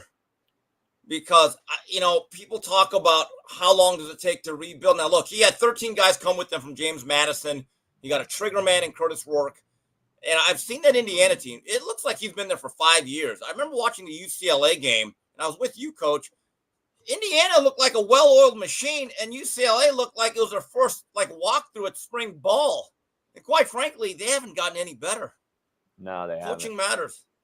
Yeah, it definitely does matter. So we'll see. Got worse, Steve. They got worse, Steve. Right now, top 3 coaches of the year candidates. Give me yours. Well, he's one of them. Clark Lee at Vanderbilt.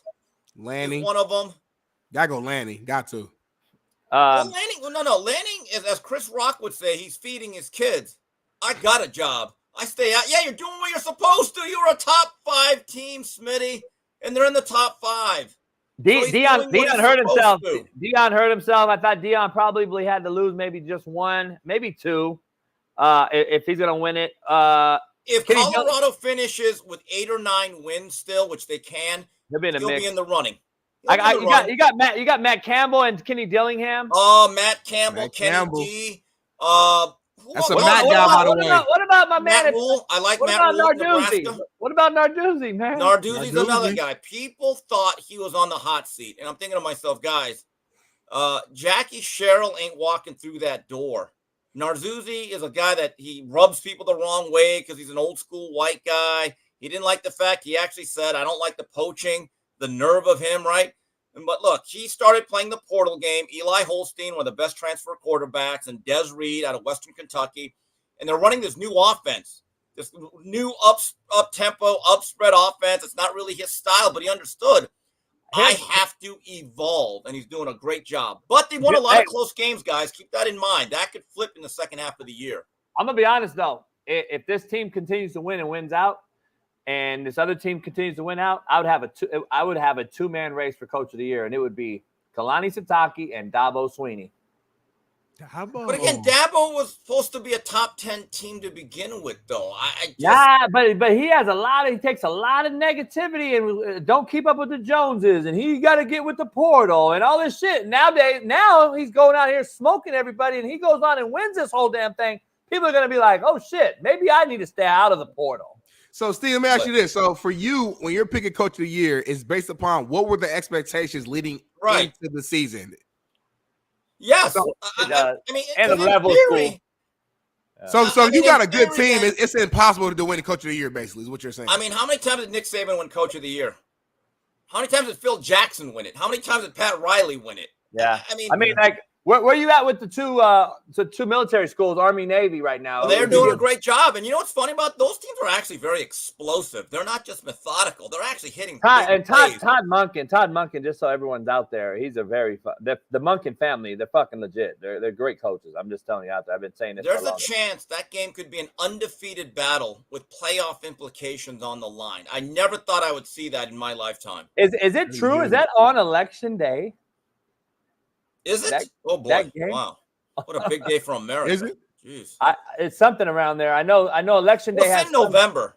It's always late, but I think it's always later in the year, though. I think it's late November, though. Yeah, it might be late November. So, all right, switching gears a little bit here, though. So I saw a clip, and I don't know if it's current. It sounded like it was something that was recent, but it was Tim Bradley. I think it was on like a podcast or something, speaking on the Haney, Ryan Garcia situation. Let's play this clip real quick. I just want to get your reaction and thoughts upon what he's saying here. Guys, this Ryan Garcia. I've been hearing some things. Okay. I've been hearing some things, some people that are really close to him, man. And saying that, Tim, this has been some funny business going on. And I trust these people. These people, the sources that I talked to, I trust them. They said, man, I'm just telling you it was some funny business. And I'm going to tell you that Ryan Garcia, he didn't even really train. He didn't. He was overweight, Tim. He was like 17 to 20 pounds almost over the weight that Monday before the fight. 17 to 20 pounds overweight.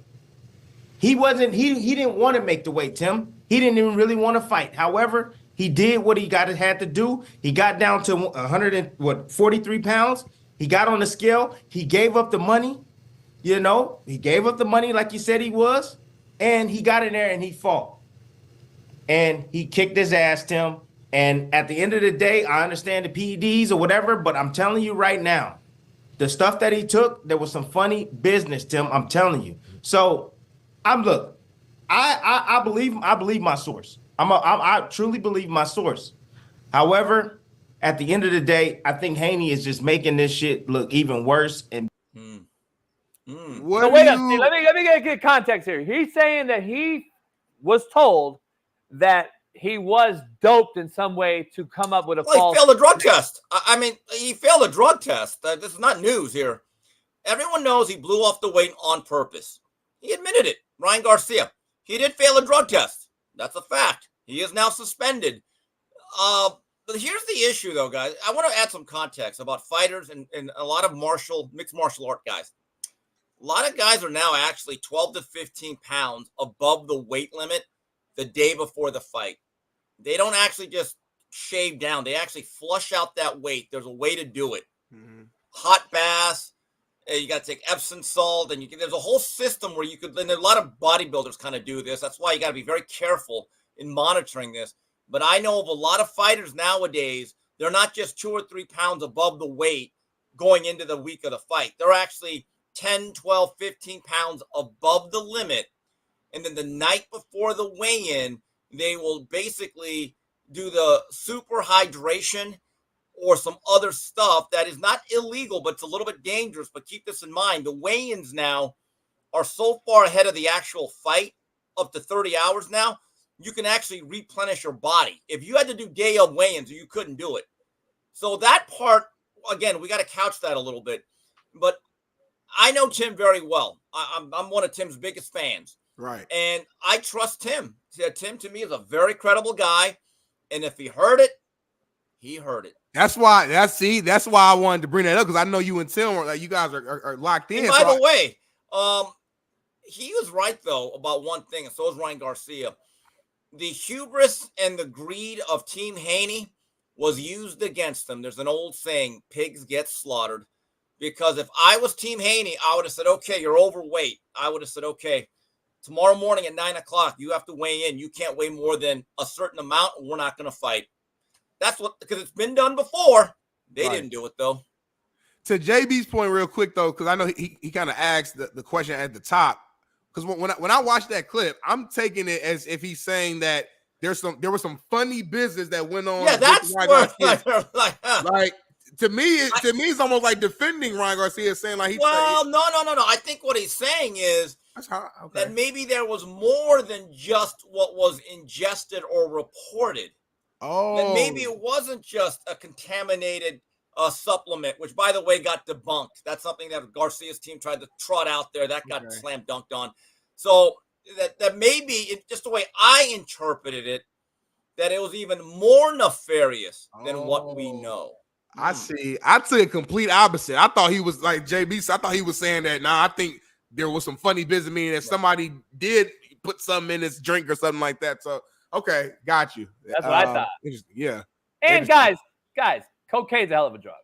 So let's dive into. Well, okay. For the record, though, he did not fail a cocaine test. Yeah, though. He didn't. Hey, I talked to Bill Haney, the dad. He likes Steve. Unfair, because I would tell Bill to his face, Bill, you should have put a hydration cap on him the day before. It's the way I am. I would have said, Bill, you guys thought you could beat him at any weight. Here's the problem. There's weight classes for a reason. Hey, Steve, they matter. Is Mario Cristobal a Coach of the Year candidate, though, since he doesn't really quite fall under Miami being a powerhouse, and then he's building them into one possibly? That, to me, carries weight as a Coach of the Year candidate because he's built a program over 3 years, in my opinion. So, like, if he shits the bed, though, then now you're talking firing. See, it's a slippery slope. No, he's not going to get fired, but look. No, I know. I'm just saying. They have a very tough game against Louisville this Saturday. I'm going to be at your house nice and early. Louisville has a very slick offensive package. They have a serviceable, really good college quarterback in Tyler Shuck. The guy that scares me is that freshman running back, who I wish was a Miami Hurricane, Isaac Brown. He's the fastest, most explosive guy Miami will face in the backfield this season. And then the game's at Louisville. Miami's coming off a bye week. They have to work on doing the routine fundamentals much better. Football games are not won on great plays. They're not. They're won on the team that does the fundamental routine mundane things at the highest percentage. More football games are lost than won. People do not realize that. Miami's gotten away with some stuff. They have to play a tight, clean game. They do that, they'll win by 10-14 in my view. Okay? And it starts with Cam Ward protecting the football and playing to the concept of the play and throwing the ball out on time for the most part. Now, about Mario Cristobal, if he can go undefeated this year and win the ACC, he should get some votes. Because I thought it was really interesting, guys, when I looked at all the magazines and the preseason polls and the stuff online. People had Miami like 19th or 20th, even though all of their unit rankings, quarterback, running back, tight end, wide receiver, defensive line, every unit except defensive back, Miami was rated among the top 15. They had 7 players basically listed in the top 100, which is good. It's not Ohio State level or Alabama, Clemson, or one of those teams. They all have about 10 to 11, basically, right? So Miami had 7. And I kept thinking to myself, so why are we 19th or 20th and not 9 or 10? Because there's a referendum and some doubt on Mario Cristobal because of what happened last year. That's the reality. So Mario can break this perception that he can't coach by just simply winning every game he's supposed to the rest of the way. No, I agree. Real quick, what's your take with Belichick, minority owner in the Raiders stock, and he's already Brady? Tom Brady. Brady's talking about Belichick. He's talking about Belichick. Is that slapping Antonio's face or what? Well, I mean, look, I don't know what that's all about, but here's the bottom line. If I'm Fox, I'm paying you that much money, and you can't do certain games or do certain things, I would tell Tom, with all due respect, you can't be all things at once. I just told Smitty that. If you can't do what we expect our number one team announcer to do, you got a choice here. You can be an announcer and an owner. You're not going to do both. Is it because, and Smitty might know more than this, but Steve, I know you know this too. Is it because AFC is just not on Fox unless it's a special game? I don't think I don't really know if it's that. I mean, again, I don't know the real minutia of it. But again, if I am the KIM network and my number one announce team, half of it can't go to meetings, can't do certain things that I expect a John Madden to do and did for 30 years, and I'm paying you that much money. And to top it off, you're not a great announcer yet. He's not as good as Greg Olson. He's not. I said the same thing. And this is your rookie season. Okay, that's the impression you want to. And I respect Tom. I respect capitalism, but Tom, there are responsibilities that come along with every job. What did we sign up for here?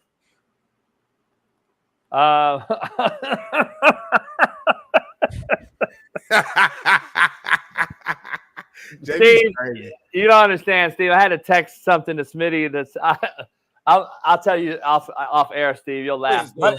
But anyway, real quick, Steve, before you get out of here, tonight's game's another shit show on Amazon Prime. So we get to see a rookie go against without Olave and without Rashid, and whatever his fucking name is. He had surgery. So without these two wideouts and this rookie going against Denver's defense, who's really good, 3-3. Saints have lost 3 in a row. They look like a shell of themselves without the Christian walk by faith, not by sight quarterback that's a deer in headlights in any big game, Derek Carr. Where are you at with this game tonight, and do you expect a shit show? Should I go to the boat, Steve? Should I go to where am I at? No, I'm at Virginia Tech, Boston College. I'm not watching that. I'm glad I know that. I'm watching that big ACC battle in Blacksburg. Oh, I might be drinking Palomas and watching that one then. Yeah, I mean, I'd like to see Tyrone Drones and Bayshell Tootin against the Castellanos. Good ACC battle. I mean, Boston College is a little bit banged up. They just lost their best cornerback, which is really a shame because I thought they were a pretty tough team. The NFL games are okay. I watch. I'll probably catch that game later on NFL Network because they replay them at about 9:30. You know, so I just cut out the commercials. As, you know, Whitlock may or may not want to talk about it tomorrow. You know, but my focus now, there's actually good games tomorrow night, guys, in college football. It's a decent Friday night schedule. Duke plays Florida State. I think Florida State actually beats Duke. Believe it or not, Brock Glenn is actually an upgrade over DJ.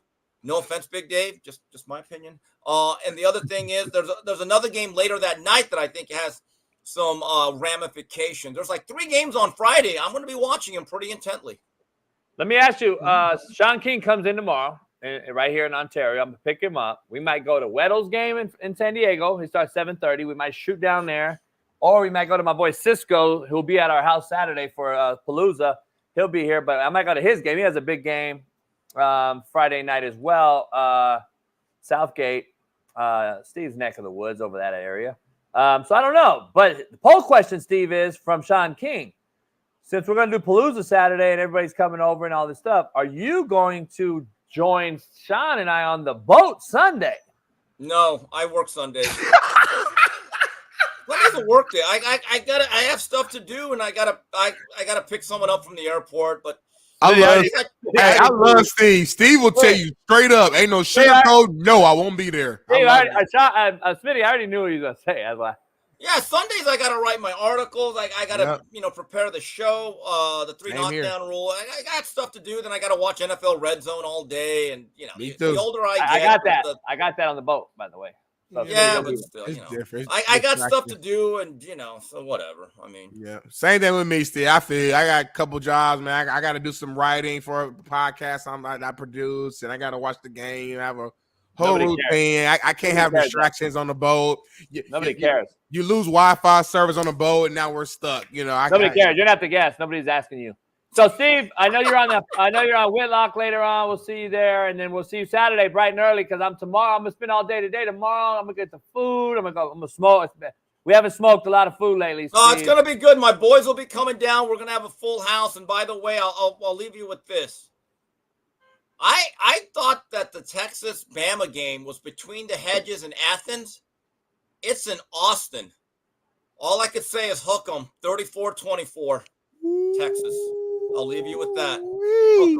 Is this the upset of the week? Is this It's not an upset. Texas is number one to me. I think they're the most well-rounded team. No, I think upset would be Georgia winning. But I'm saying, is this the upset possibility for Texas of anybody? Yeah, because Georgia's still good, but I just look at Texas as the most well-rounded, consistent team that I've seen this year. And here's the other thing. Steve Sarkisian is not afraid of this SEC mystique. He's gone into Alabama and rolled up on them. They should have beat him 2 years ago before Ewers blew out his shoulder. And your boy Sark, I will give him credit.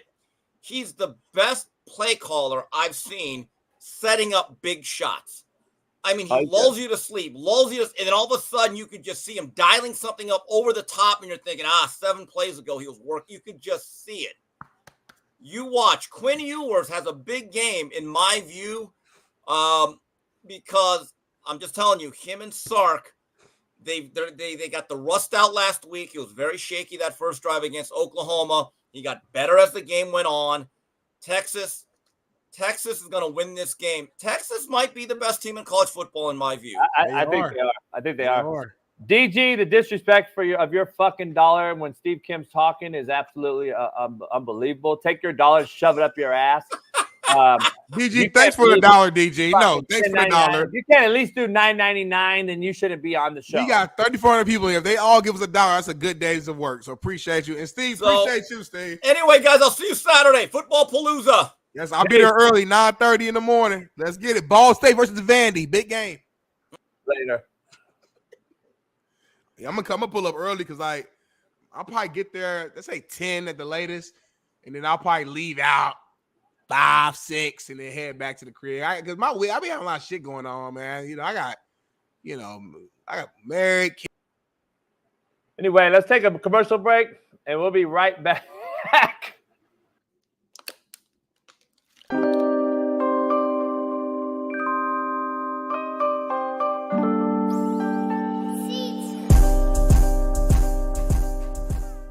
Jessica Campbell, the girl that Smitty's talking about on Twitter.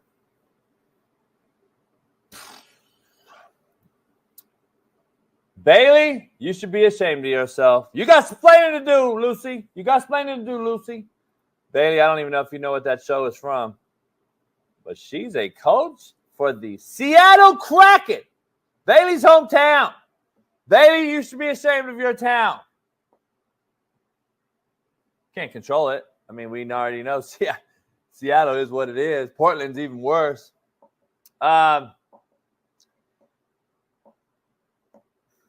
Listen, man. I beat this dead horse. There's nothing really to say anymore. It's a fucking shame. It is what it is. It's like, listen, I'll be the only guy on planet Earth to talk about this female coaching grown men. And I know half of the women out there will defend her. The other half that are real ones, the real ones will say, you know what? The real women will say, you're right, JB. Until the real women come out and start defending boys playing girls in their specific sport, such as San Jose State, Wyoming, and some others, when they refuse to play Boise State in volleyball, women's volleyball, because they had a 6'3" man. They had a 6'3" man playing for them. It's going to take a lot more, and it's going to take everybody to say enough is enough. Where are all the dads of these beautiful young women at that are playing sports that they worked their entire lives off and busted their asses for to play in a sport that's theirs? To allow a man to come in and dominate it, such as Leah Thomas with a flipper foot, with a size 15 flipper, and then go and dominate my daughter's sport. It's like the women that bitch and moan at men not supporting the WNBA, but they don't even show up to the WNBA games themselves. But it's always the man's fault. Until the women say enough is enough, then you're going to continue to have this. You're going to have this. Is there any hockey guys in the chat? Seriously, is there any hockey guys in here at all?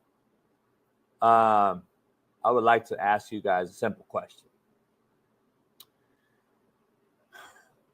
What can she teach you? Baby girl, what can she teach a man in hockey? Can anybody please let me know? Can she teach me how to cross-check? No, I'm being dead serious. I want to know. What can she teach me? What can she really teach me in hockey? Men's hockey. Remember, that's what she's coaching. I really just have a simple question, man. I just have to ask you that question. What can she teach you in hockey?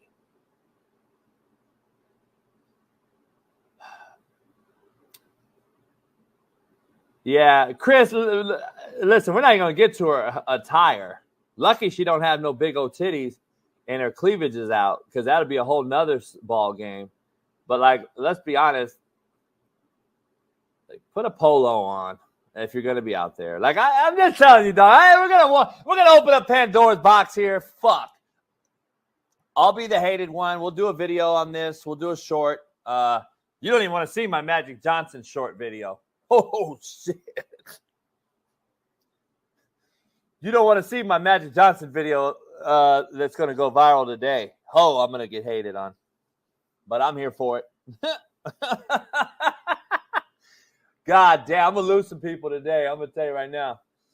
She can't teach you anything. She can't teach you anything. That's not, to me, I don't know what she's wearing. I really don't. Listen, it's a mockery, man. It's a fucking mockery. It's a joke. I'm just being honest. The only thing I like about her attire and her how she looks is she's decent looking and she looks good and she dresses feminine. At least she's not one of these NFL coaches. Have you seen these NFL coaches? Bailey, can you pull up a few of these women NFL coaches? Have you seen the NFL coach women? I mean, it's not a secret. It's not a fucking secret that they're fucking Butch Dyke, carpet munchers, short ass hair, built like this. It's not like this. See, if this female was coaching fucking NFL, then I would say, you know what? She must have some sort of tie to the game. But when I see what I see, I know it's an inclusion, equitable, DEI bullshit. Like, I'm gonna be honest. At least this lady's walking the walk. She looks like she's feminine.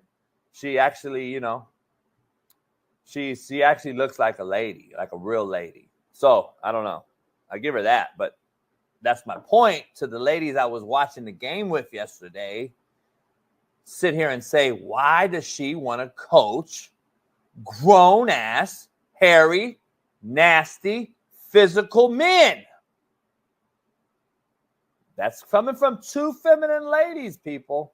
Just throwing it out there.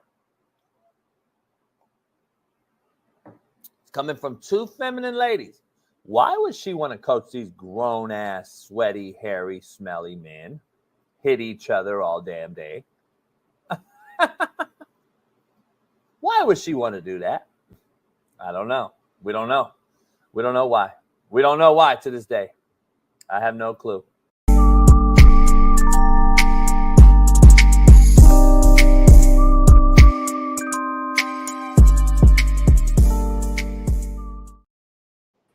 What's going on? We are back. First, as usual, going into our final hour of the show. Comment right here from Sports Guy 891 said, what is your problem with coaching? What is your problem with women coaching men's sports? Talking to JB. We ain't got to dive into that right now. He's talked about that too many times already. If you want to know, go back and watch some of our previous shows. And you can see that full episode that we just showed you during that commercial break on the Coach JB Show's YouTube, which you're here right now. Let's do a deep dive, do your research, go back and look. Can I say something? You got 30 seconds on me. It won't take that long. Can we change his name? To Sports Women? Sports Girl 891. That's cool.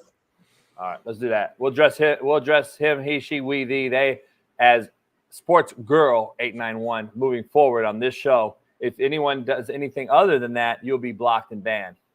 Sports Girl 891. Let's dive into whatever you were saying. One thing I was saying was this. We back at it again. It's Thursday morning. And when me and JB step into the city, we leave everybody mourning. Tears of sadness, not tears of happiness. When I leave you wet, I ain't talking piss. 2 Chainz like I'm 2 Chainz, but I'm not a rapper. Smitty keep it clean. Yeah, I keep it dapper. JB is the lead, and I'm his co-host. Belly, that's my youngin', but he be doing the most. When I leave this here studio, you know I'm getting avocado. Don't forget the toast. And when I pray,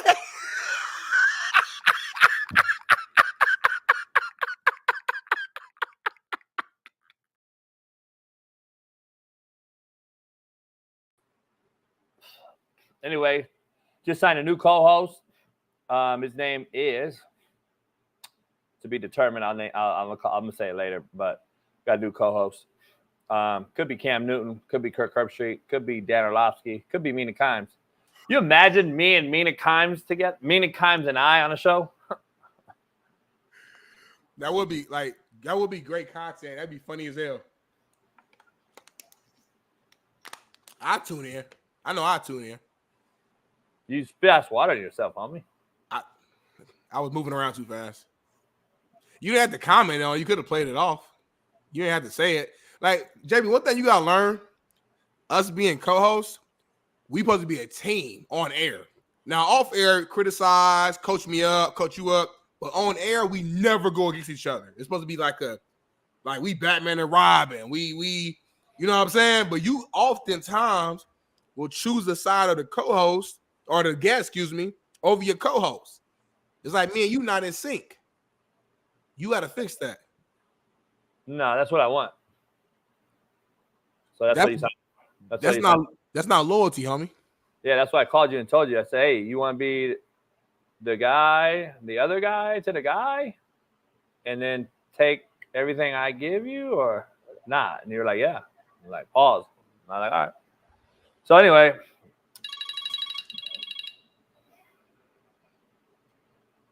But that right there was my boy. That was my disrespectful and not loyal. That was my bullshit alarm. That's what happens when people say bullshit. My phone just goes off. Looks like somebody peed on you. Why would you say that? Like, out of all things, water gun fight, water, sweat, grinding. Why does your brain instantly go to the Diddy stuff? Not Diddy, because I pee on girls, and when I do that in the bath or shower, they look kind of like that. But anyway, let's dive into some fact or cap brought to you by BetUS. Also brought to you by winnable.com. Make sure you go to winnable.com/slappick and join right now. We making big money on there, man. We had, I think, 2 new people join the premium plan like as of this morning. So shout out to y'all. Make sure Dirk Dig, OC, Freaky Boy Dre, Mikey Bucks, and D. Gary. I want y'all 4 specifically to go ahead and jump in and join in. Boogeyman, I want you to join in as well. Winnable.com/slappicks. You see the link right there. Copy it, paste it, take a screenshot, drop it in your group chat, and go ahead and join today. But it's time for Facts or Cap, one of my favorite segments that I created a long time ago, and glad we're finally bringing it to the show. JB, go ahead and set it up and get busy. Fact or Cap, brought to you by no. Sam Darnold is better than Brock Purdy. Fact or Cap? You know what? I don't want to be a prisoner of the moment. I'm going to say Cap. We got a long season that's left ahead, and I don't know. Sam Darnold didn't look that great last week, so I'm starting to think, will Sam start slowly going back to the sound that we used to know? Or was that bad game just an anomaly? As of right now, I'm going to say cap. I'm going to stay with Brock Purdy. We've seen Brock Purdy lead his team to the Super Bowl at the end of the day and play very well in the Super Bowl, by the way. Outplayed Patrick Mahomes, honestly. Went all the way to overtime, did everything he needed to do in his power to win the game. So as of right now, I can't put Darnold ahead of Purdy. Talent-wise, sure. But is he better? Cap. Give me Sam Darnold in Frisco, and it's fact all day long. Sam Darnold is better, and give him that security blanket that they have in Frisco with that organization, like I've been saying. And by the way, have you ever seen Tom Brady have a bad game? I have. So pump your brakes, homie. No, it's Tom Brady, though. One fucking game. It's Tom Brady, homie. I saw him have bad games as a young kid, homie. You ain't about to get away with that. You ain't about to get away with that. And by the way, I've seen Kobe have a bad game, but these are all-time greats, homie. They already have a resume. By the way, well, you never knew, though, because this guy's been with 7 head coaches. This guy's been with 7 head coaches and 8 OCs. Ain't an excuse to me, homie. 4 teams. But by the way, though, you mentioned something interesting. Purdy outplayed Mahomes in that Super Bowl, huh? Yeah. I know. And then Jalen Hurts outplayed him, too, the year before, huh? Yep. I know. And then Brady outplayed him, too, huh, in the year that they won it. Yep. Yeah, but he's the GOAT. Anyway, let's dive into fact or cap. The Vikings will stay undefeated and beat the Lions. Fact or cap? Cap. Detroit will win. They're all going to come together with the bad injury of Aiden Hutchinson. This game is going to be for him. I know how head coach, how he does things over there. I know his mindset, his mentality. He's the type of cat that tries to use anything as a sign, as motivation. He's telling these guys this season, this game, this whatever is dedicated to Aiden with him missing the rest of the year. They're going to play off that momentum, that energy. And Detroit, the Lions, they will win this game. Cap. It's fact. The Vikings are going to stay undefeated. Fact or cap? The Dodgers will play the Yankees in the World Series. Fact. I've been said this, man. Beginning of the year, man. You guys should have went on winnable.com. Follow my betting slip. You would have made some big time money. New York Yankees, man. LA Dodgers. Listen, as baseball fans or even as neutral sports fans, what other matchup would you want to see? This is what we want to see. You have two of the most legendary franchises in sports, period. You got Aaron Judge on one side, Shohei Ohtani on the other side, and a boatload of other amazing players on both teams as well. This is going to happen. It's great for the leagues, great for the sports, great for us. Fact. Hey, we got to get the future on the Dodgers-Yankees on BetUS. I would make a future bet that that's going to be the World Series and that the Dodgers win it all. So I'm going to get a future bet on BetUS right now using my own promo code, Coach JB. Get 150% discount if you go right now to BetUS and use my promo code, Coach JB. Everybody jump in and join right now. Just do it. Coach JB, put a future bet. Do it right now, like right away on the show. All right, it's fact. It's fact, Smitty. They're up 2-1 against the Mets. The Yankees up 2-0. They play game 3 tonight versus the Guardians, whoever that is Guardian Cleveland. Cap or helmet condoms.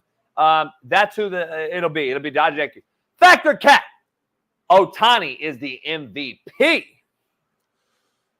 Question real quick. MVP in baseball, is it just based upon the regular season? Yeah. Fact.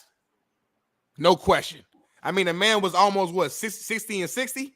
This year, he's the 50-50 club, stolen bases and home runs. I mean, this guy is the Travis Hunter of baseball. This guy does it all. And listen, I'm hearing that he might even start pitching if they make it to the World Series and if they need him to do it. Y'all forget that he can do that as well. He had a little elbow situation that I heard is back to healed and he's 100% healthy. The man can pitch, steal bases, and hit. We ain't seen nothing like this since Babe Ruth. And Babe Ruth, to my understanding and to my research and my stuff, he wasn't even on this level. So, fact. Dodgers to beat the Yankees is plus 160 right now. It's not bad, man. So, for every, So, every 1,000 wins, just 1,600. Yeah, that's cool. I tell you, that's cool. That's cool. Not good enough for me. Fact or cap? Hockey is now the most physical professional sport. Big cap. It's still football, homie. Even with all the rules, man, you still seeing people get knocked out, getting hit hard. Even with all the rules, it's still guys going 100 miles per hour, contact after contact. And listen, the D-line and O-line ain't too much change up front in the trenches, homie. I'm gonna tell you that right now. They still getting double team. They still doing ISO. They still doing power, inside zone, scoop block, everything in between. So no, I'm sorry, it's cap. And even if you don't want to go with football, UFC is brutal. If we're going to keep it all the way a bean, UFC is probably the most brutal sport. Boxing, all that. So no, I respect hockey. I like the sport. No, they're probably number 4 or 5 on the list, homie. I'm gonna say fact. Hockey is. Here's why. UFC, you can talk about all the shit you want. It's one-on-one, and I see everything that you're bringing to me. Hockey, you're on skates going 35, 40 miles an hour with 10 pounds of gear on, and I got to keep my head on a swivel on ice. I don't know if you've been hit and landed on ice before, Smitty, but it's like playing on a frozen turf field. I grew up in ice. That's like regular to me. It's not even close. UFC, at least it's on you, one-on-one. Hockey, it's not. And I could get fucking bamboozled on the side, on the blind side, going fucking 40 miles an hour. With hella pads on. Not hella. The hockey does not use big ass pads. No, they don't. They have little pads. Go check it out. You don't know. I know hockey, homie. I'm white. You don't know hockey, homie. Fact or cap? The Lakers are missing the playoffs.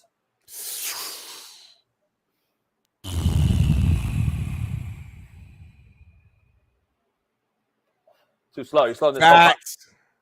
Facts.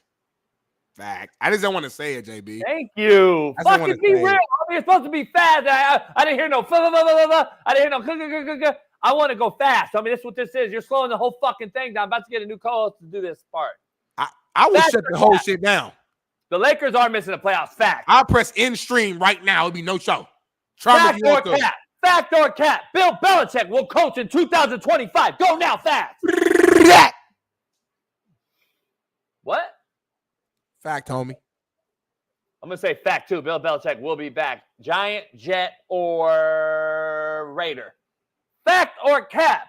UConn will three-peat in college hoops.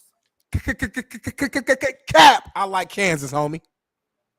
Why? Because they're preseason one? Fucking hell of a fucking sitting out there on the ledge, aren't you? Kansas has been one of the top teams year in and year out for a long time. They're always in the mix. They have some of the top premier talent. As you know, a three-peat is extremely hard to do. I don't see it happening. As much respect as I have for the head coach and for UConn, a three-peat is hard. It's hard to keep that team as motivated every single year when you already won it. Cap. I'm going to say Kansas, fact. I'm going to say he does it. And some shit like John Wooden. I'm going to put him in there. I love him in this era because kids want to be coached hard. He's coaching them hard. And shout out to Betty Bickerstaff, too, over in Detroit. Shout out to him because he's doing it old school. We'll break that down one day as well. Fact or cap? Las Vegas, Nevada has ruined the Raiders. Cap. The Raiders been ruined for years, even before they went to Vegas. I'm saying cap. But I think they're going to actually be on the rise now that Tom Brady got his hands involved. Everything Brady touched turns to gold. So I'm going to say cap. You're such a micro level thinker that I have to help you. You just called me a dumbass. Basically what you just said in a nutshell. Motherfucker said you a micro thinker. That's the nicest fucking low blow I've ever heard in my damn life. I'm going to take that from you. Earlier today, we had an argument. Who takes what from what? I'm stealing that from you. You're such a micro thinker. What type of fucking shit is that? Bro, you a micro thinker. Nah, let's call me a dumbass, homie. Micro thinker. So what old boy said yesterday, blacks don't deserve something? This motherfucker said Big Smitty is the sole reason and purpose of why America hates black men. This motherfucker, I said, whoa, I didn't even know what to respond to that. So much shit there. Well, let me go back to why I called you micro thinker. It's racist, RACCIISS. Here's why. Because that's not what I meant, homie. Las Vegas has ruined the Raiders in a macro level. They've ruined them because their fan base is no longer Raider fan base. It's everyone else that comes into Vegas. Just like LA, there's no Ram base. There's no Charger base. It's Steelers, Cowboys, whoever fuck base. 49ers have more fans here more than the LA fans. Vegas has ruined everything they touch when it comes to sports. UNLV hasn't been good since Odom took over, since John Robinson beat Arkansas in the Vegas Bowl. What year was that? 2000. Okay. I know I'm a historian too. I was there at the game. And it's because you can't win there consistently. Now you got this fucking dome over there distracting shit. Now you got all this shit. Nobody cares. They don't go to Vegas for the Raiders. The Raiders should have never left Oakland or L.A. They've done it. They've moved around multiple times, just like L.A. West Coast football just does not care. Vegas has ruined the Raiders. That's fact. Fact or cap? Lingerie over nude. Ooh, I'm gonna go fact. You know why? Because as men, we like the tease. We like the mystery and what it may be. Now, obviously, the main thing we're gonna get to nude. That's the next step. But it's something about teasing me a little bit and showing me a little, but not showing me everything, and leaving it up to my imagination. So I'm gonna say fact on that. It's cap. I don't give a fuck what you wear. Just fucking, you're naked. Fucking shitting me? My dick's hard. You're fucking. I don't want to go through no fucking bullshit. Get the shit off. Come in naked. You horrible in the bedroom. I can tell because you just want to go straight from point A to point Z. You don't do no type of B, C, D, E, F. You know what I like? You know what I like? No dressing, nothing. You know what I like? Seriously? What? Be real. White tee and panties. There's nothing sexier. White tee and panties. I like a short silk robe with nothing under it, or a thong under it. Short silk robe with a thong. Just be naked. I hate thongs. Can't stand them. Never liked them. Never liked them. And women, to tell you, it's the most uncomfortable thing. So I asked them, "Why did you wear it?" Got nothing to do with me. I know. I asked them, "Why do you wear it then if it's uncomfortable?" Oh, it'll show off my ass. Well, it's certain outfits too that it just don't make sense for them to wear full panties. No, it's just certain outfits that they don't want their panty line to show. Homie. You're a clout chaser. You're doing it for a no. reason. It's certain outfits that women in the chat, please jump in and explain to JB that there's certain outfits that y'all don't want y'all panty line showing. Please keep it real. Gene, that's a good one, Gene. Sundresses is a good one, Gene. Yeah, but we're not talking about that though. That day you don't wear that. Obviously, duh. I get it. I'm not fucking. What else I like? I'm a macro thinker. Homie. Yeah, I guess I'm a micro thinker. I guess I'm the dumbest motherfucker on the show. This motherfucker, boy. First Trump say that he don't want to get hit by the black dudes from the hood. He didn't say that. And then JB jump in. Then JB jump in and say, that I'm a micro thinker. Then we had dude yesterday on the show say I'm the reason that black people are failing in America. This motherfucking show is insane. Fact or cap? I would beat Bronny one-on-one in hoops. Cap, big cap, huge cap. He would embarrass you, homie. You can't move left or right. Number one. Man, number two, honest. The thing he has as good as his defense. He's just as tall as you, way more athletic, younger, faster, quicker, stronger, more in shape, more skilled, jump higher, better agility, better 40, better shooter, better driver to the bucket, better finisher at the rim. Everything in basketball, he does better than you. There is no way in hell you would beat him in it. You wouldn't beat him in horse. You wouldn't beat him in tips. You wouldn't beat him in fucking jackpot. You wouldn't bring him in any type of game that you want to think of when it comes to the game of basketball. Bronny would destroy you in every facet of the game. Cap. Yeah, I think I honestly, you could clip it if you want. I truly, on my daughter's life, believe I could beat him. You can't move. I don't need to move. He will get. I will fucking bully him so hard. I've never been dunked on in my life, and I played with many NBA players, not only in high school but after in street ball. Never been dunked on because you're a smart player and you move. Doesn't matter. You take yourself out of the position to be dunked on. It's not because you're not beating him at the rim, homie. You're not fucking like.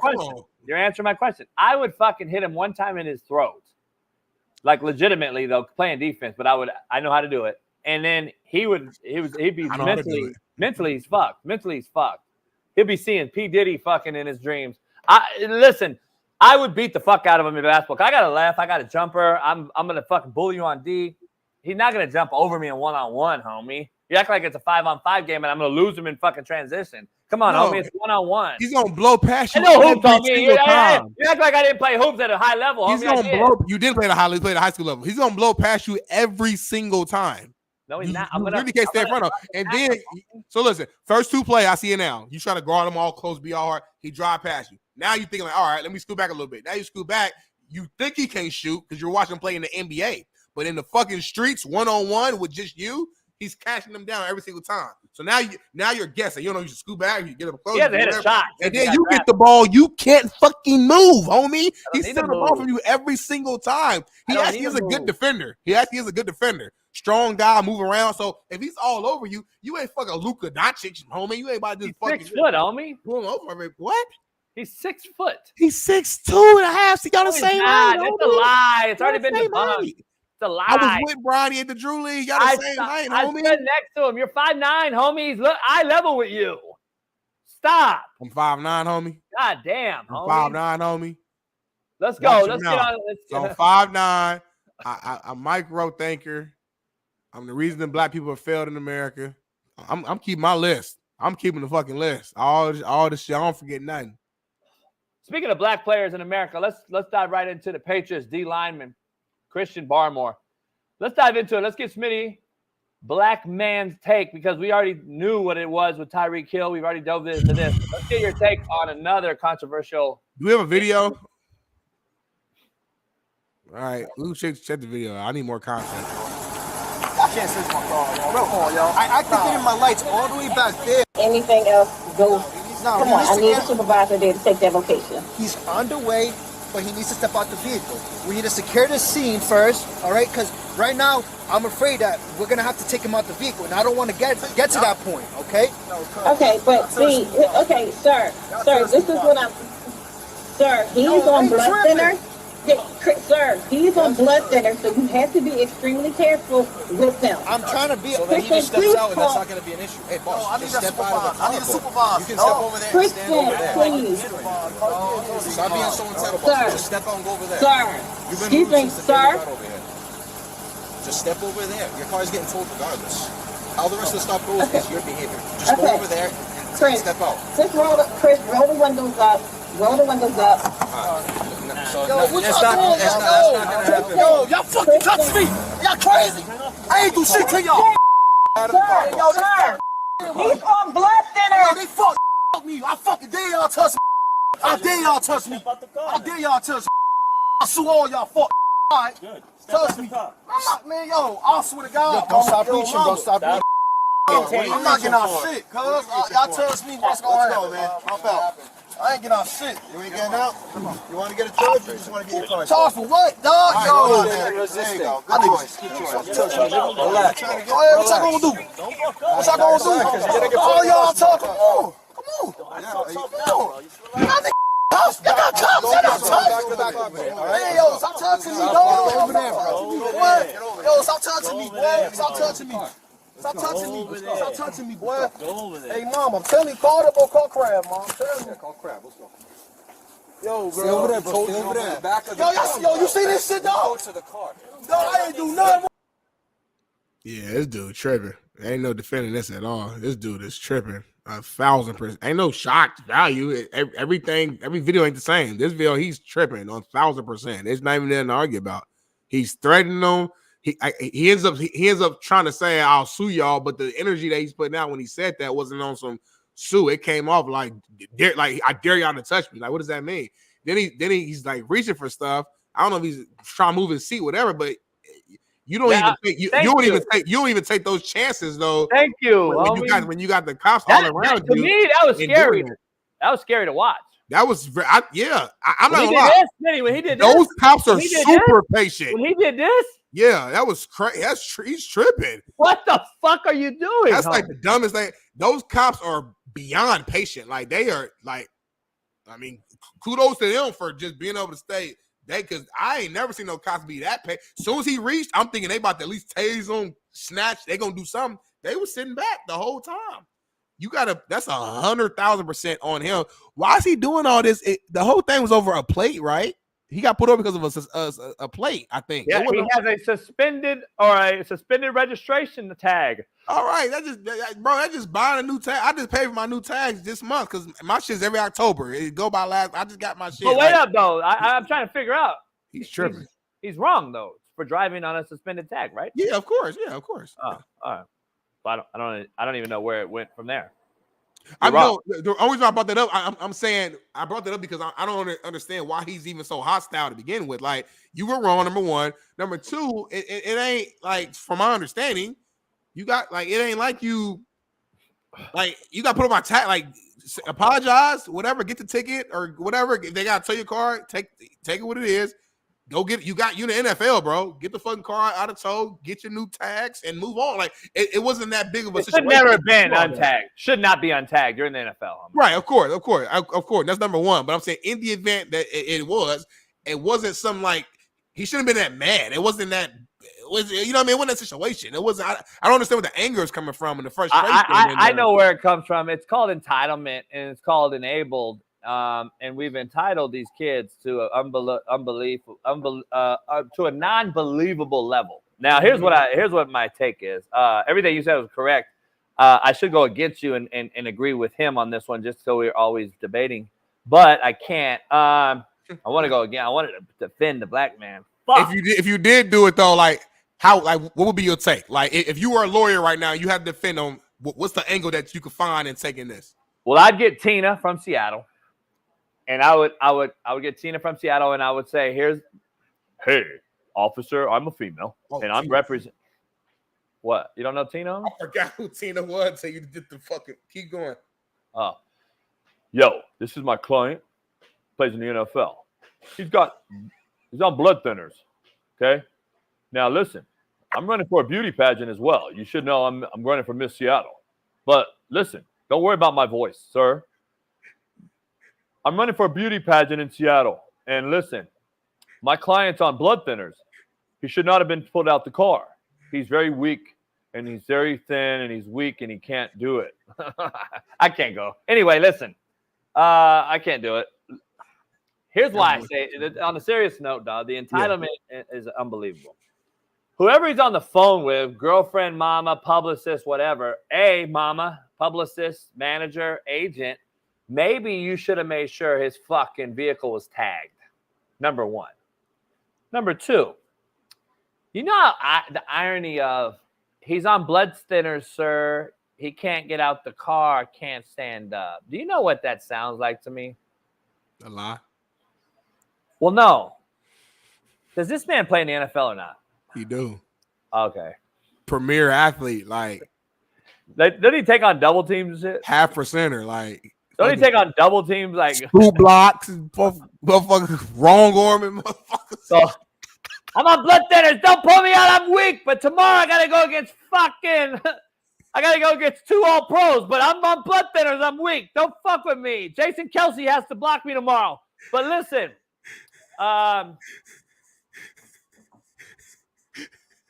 Homie, we got to start calling it out. Black, white, red, blue, indifferent, square, circle. I don't care. Just call straight, spade, a square, a circle, a circle. We got to stop with the foolery and just start calling it out. That's the only way you're going to save these guys. We got some information. Betty said this is the guy that has, I think he said the guy that has blood clots. So I guess it is like a real thing. He's probably really on blood thinners. Cool. He shouldn't play in the NFL then, right? My point, or not even my point. Cool, that's good to have. He's on blood thinners, but what does that have to do with him getting out the car, though? But he should play in the NFL then, or should he not pull out of the car? I'm trying. Which one is it? Because he can't have both.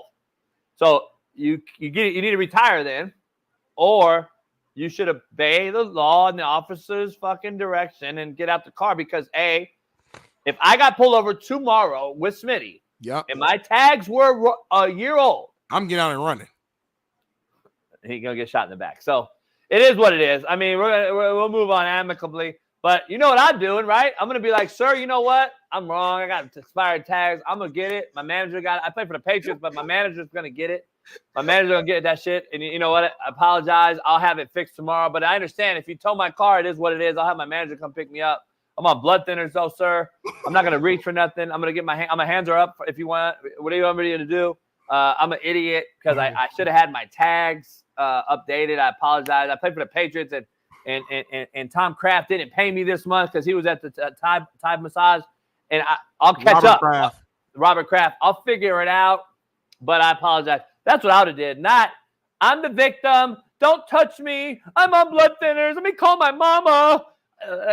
Fuck, homie. Like, come on, man. Only way to save someone is by telling them the truth. Sweet nothings whispered in their ears. Don't set kids up for success in the long term. It sets them up for failure, Smitty.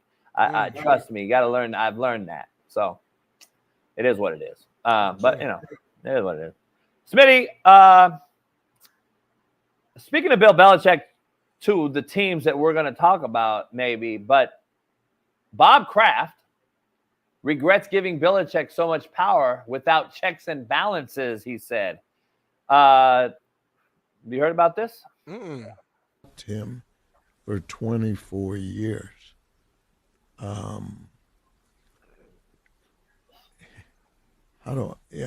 didn't enjoy having to fire him, but I tried to do it. If you look at the press conference and how it happened, try to do it in a classy way. And what he did for us was great. You know, people need to adapt. And if they don't, or look at you folks together, things can change. You folks.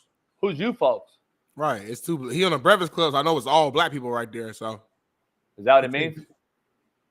You let me know. In life, it's about getting good chemistry and trust, and feel that, you know, our record. By the way, is the better guy on ESPN full-blown gay or what? I'm trying to find out. Have you seen the better guy on ESPN? The guy fucking is caked in makeup. He's got like a thin haircut. Like, are you kidding me? Can we get at least a better with some fucking manhood on the fucking ESPN? Anyway, take a listen. The last 3 to 4 years wasn't what I wanted, and I had given him so much power. He had full control over everything, and shame on me. I should have had some checks and balances better.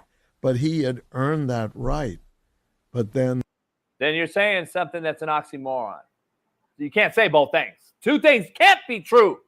And by the way, you can't even fucking talk. And you know nothing about football. Go get a massage and shut the fuck up. I'm tired of hearing this fuck talk, man. Don't disrespect one of the greatest owners in NFL and football history. He's the one who hired Bill Belichick. He's the one who hired him. He's the one who allowed them to go ahead and get Brady in the draft. He's the one who runs the operation. What did he do before Belichick?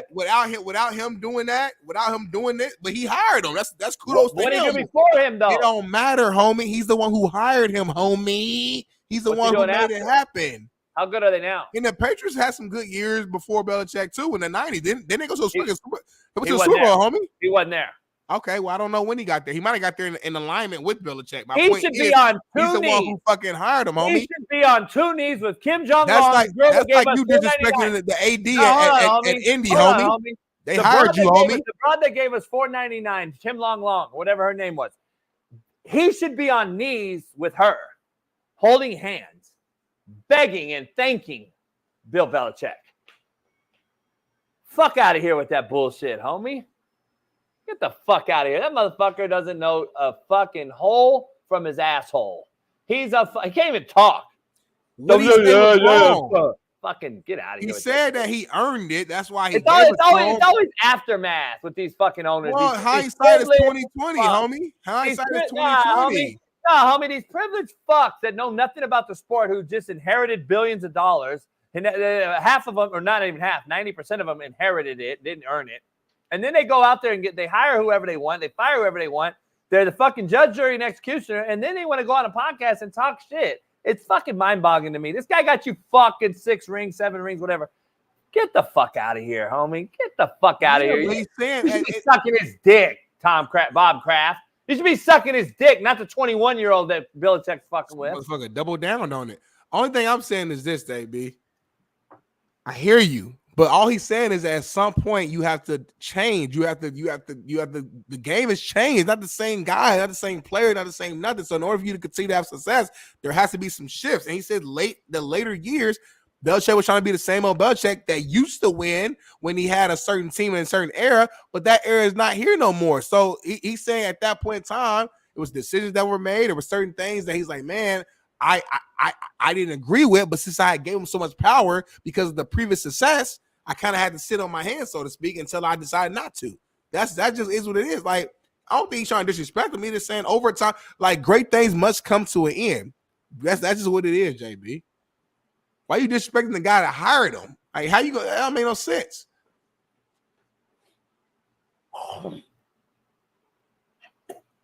Ooh, shit, that's nasty as fuck. Why are you disrespecting the guy that got him 6 rings? I never knew Bob Kraft to have a ring before or after. But we'll see. Time will tell. He'll be dead before he'll win another ring, so I don't give a fuck. Listen, real quick, I want to show you something. Clowning today, boy. I'm not clowning nothing. I'm just telling the truth. I'm gonna bring in a video that Bailey's gonna do here, and I'm gonna show you something. I don't want to see it. I know, it's all right. But before we do that, can we talk about Cam Newton and what he had to say about a certain topic? Take a listen to this video right here. Real thing that they fly guys out? Yeah. Is it a real thing? Yeah. Really? To be honest, it ain't that much different than the NBA. Word. You know what I'm saying? They are professional. In Wow. one of the highest leagues, you know what I'm saying, in America. So they carry themselves like it. Shout out to the WNBA. Shout out to the WNBA. I love to hear that. That's what I like to hear. So that is very true. All y'all guys out there that's wondering, very true. They do fly you out. So, Bug, is you gonna get flued out? Will I do it? Fuck no. But whoever is getting flued out as a man, go get your experience, bro. Yeah. Hey. Ball out, bro. Ball out, dog. Have your standards, bro. Yeah. Make sure they treat you like the king that you are, There bro. you go, king. Uber black, bro. Yeah, You know what I'm saying? Sweet me, man. Taking loves to the surface. Hey, you talking about, man? I don't care. I do not care. That's funny, man. JB, would you ever let a broad, as you call them, a lady, a woman, a beautiful gal, fly you out, drive you, or, just fly you out or pay for your travel to come dick her down? Yeah, I had it a few times. It was cool. Not really my thing, though. Share with us, like, the story, the last kind of time you gotten flown out and what your experience was like. I had a ulterior motive. Okay. I wanted to go to that particular city, and I wanted to go do a couple of things. Yep. So I told her the day I needed to come in and the day I needed to leave, but I actually stayed a whole another 3 days on her dime. So there's a difference, homie, between a hustler and a con man. What's the difference? I'm a con man. So on Netflix, you say you was a cold-blooded hustler. Well, I am, because I didn't want to dive into what a con man is. Because, see, I'm a con artist. And I tell people all the time when I beat them in poker. When I beat them in poker all the time, I said there's a difference between a hustler and a con artist. And they ask me what it is, and then I flip the card and I say that's the difference. Because you thought you had won. Hustler thinks they win. See, the difference, the level up is con artist. It's another level. So I don't want to give away too much of my insight on what that is, but so I can't trust you for real. It's a real thing. I actually thought you would be against women flying out, man. I thought for you would call it soft or weak, but you actually on the other side. That's a shocker for once. Okay. Here's the reason why I don't like Kamala Harris. Because the real Kamala, we used to call him, Kamala, the Ugandan giant, a true African staple. That's him. That's Kamala, the Ugandan giant. His name was James Harris. He ultimately passed on the Kamala giant, the Ugandan Kamala giant. By the way, he was a freak of nature athletically. As you can see, he's jumping over Hulk Hogan there at 380 pounds. The Kamala, the giant that took over for James, because I'm a fucking wrestle historian, is one of my great friends growing up. His name was Jaime Cartridge. True story. You can Google it. He was Big Tim. If you don't know who Big Tim was, there you go. If you don't know who Big Tim, break it down, Smitty. What is that? Wait, what? Oh, we got tagged in that? I didn't even know. All right, so anyway, hold on. Bailey fucked me on that. I didn't even know this was out there. Let me break it down real quick.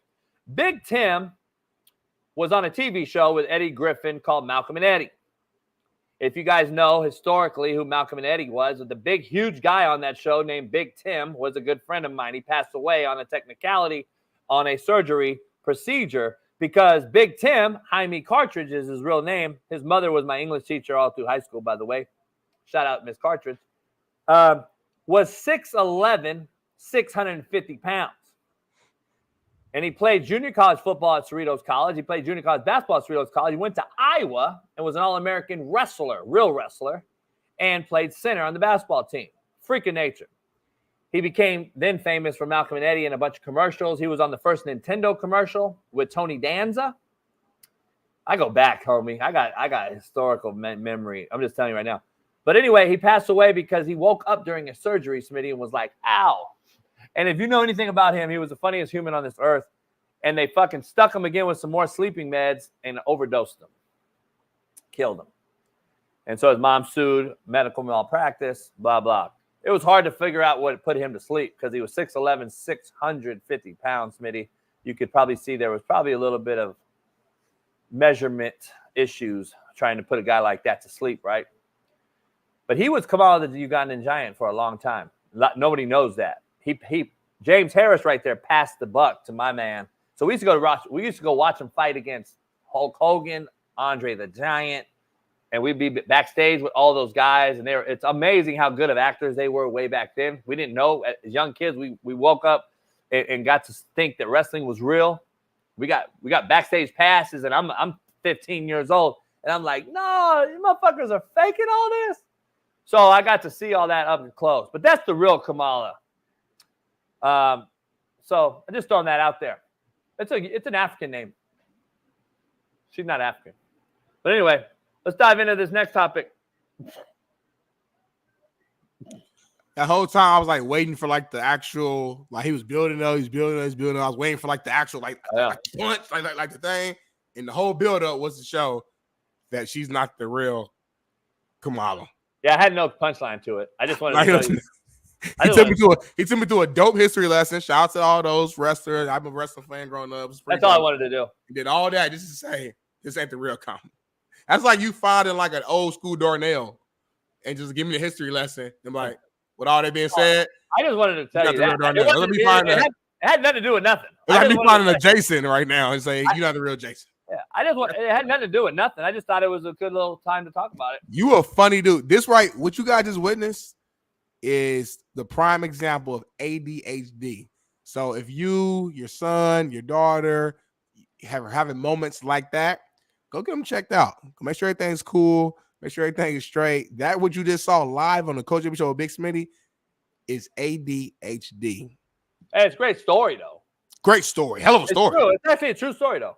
No, I believe everything. And you told me the story about your homie Big Tim before, Malcolm and Eddie, and I did a quick Google search. I mean, man. Yeah, I was talking to my boy Rico, Big Rico, he's from the hood in Nicholson Garden, OG. We were talking the other day, and he was like, it's funny, I just saw Chris's comment.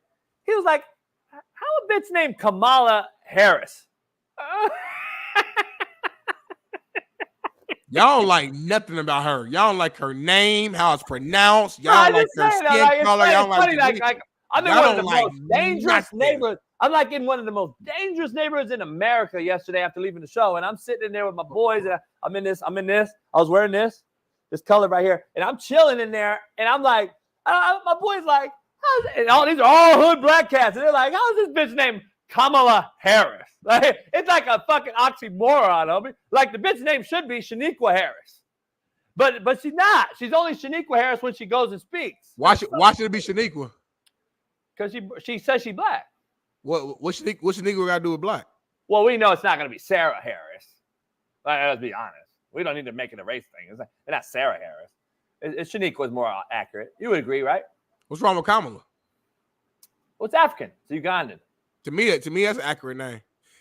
You Trumpers are so much on that side that y'all, it's like y'all can't even see y'all are extreme biased to where y'all don't. There's to the point to where her name bothers you. You know, like, but you know, I'm not a Trumper. No. Just hold on for a minute. Just breathe on for a minute. No, I've come on the show. I've said things about Trump that's cool, that's nice.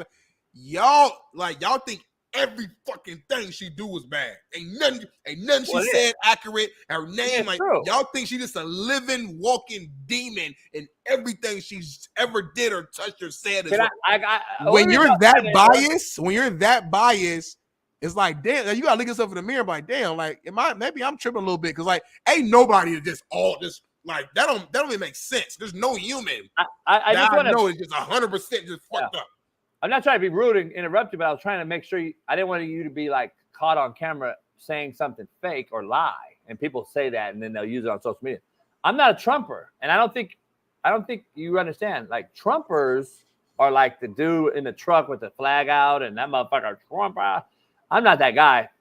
Or the dudes with the shirts and stuff and like. Yeah, no, you can endorse. Yeah. I endorse the shirt. Yeah. Here's the thing, though. That's not me. I'm a Trumper. You wear Jordans. Oh, my bad. So listen, real quick though. I want to be clear. I don't think you have to be a Trumper to not like Kamala. That's what I don't think. I think that's where you're wrong. I think that's where you're really wrong, though. I think that's where like the younger crowd doesn't understand. They think you're automatic Trumper when you don't see and agree with someone being totally fake every day. No. It's the point when we're coming on the show and we're dissecting her name. When we're doing that, that lets me know that like you hate somebody. Now, when I'm saying you, I'm not saying JB. I'm saying the Trump. I mean, you hate somebody so much, but her name bothers you. Smitty, the left liberal, right? The left liberal. That's the same. And I would say the same. Let's be clear. I would say the exact same thing if it was reversed. If JB was on here and we broke down the whole thing about a dude named Donald who was a wrestler, and then we said, if he flipped, I'd be like, damn, like you hate Donald that much? Because to me, it's not. I'm a human. Like these are humans. Yeah, I just haven't seen. I never saw.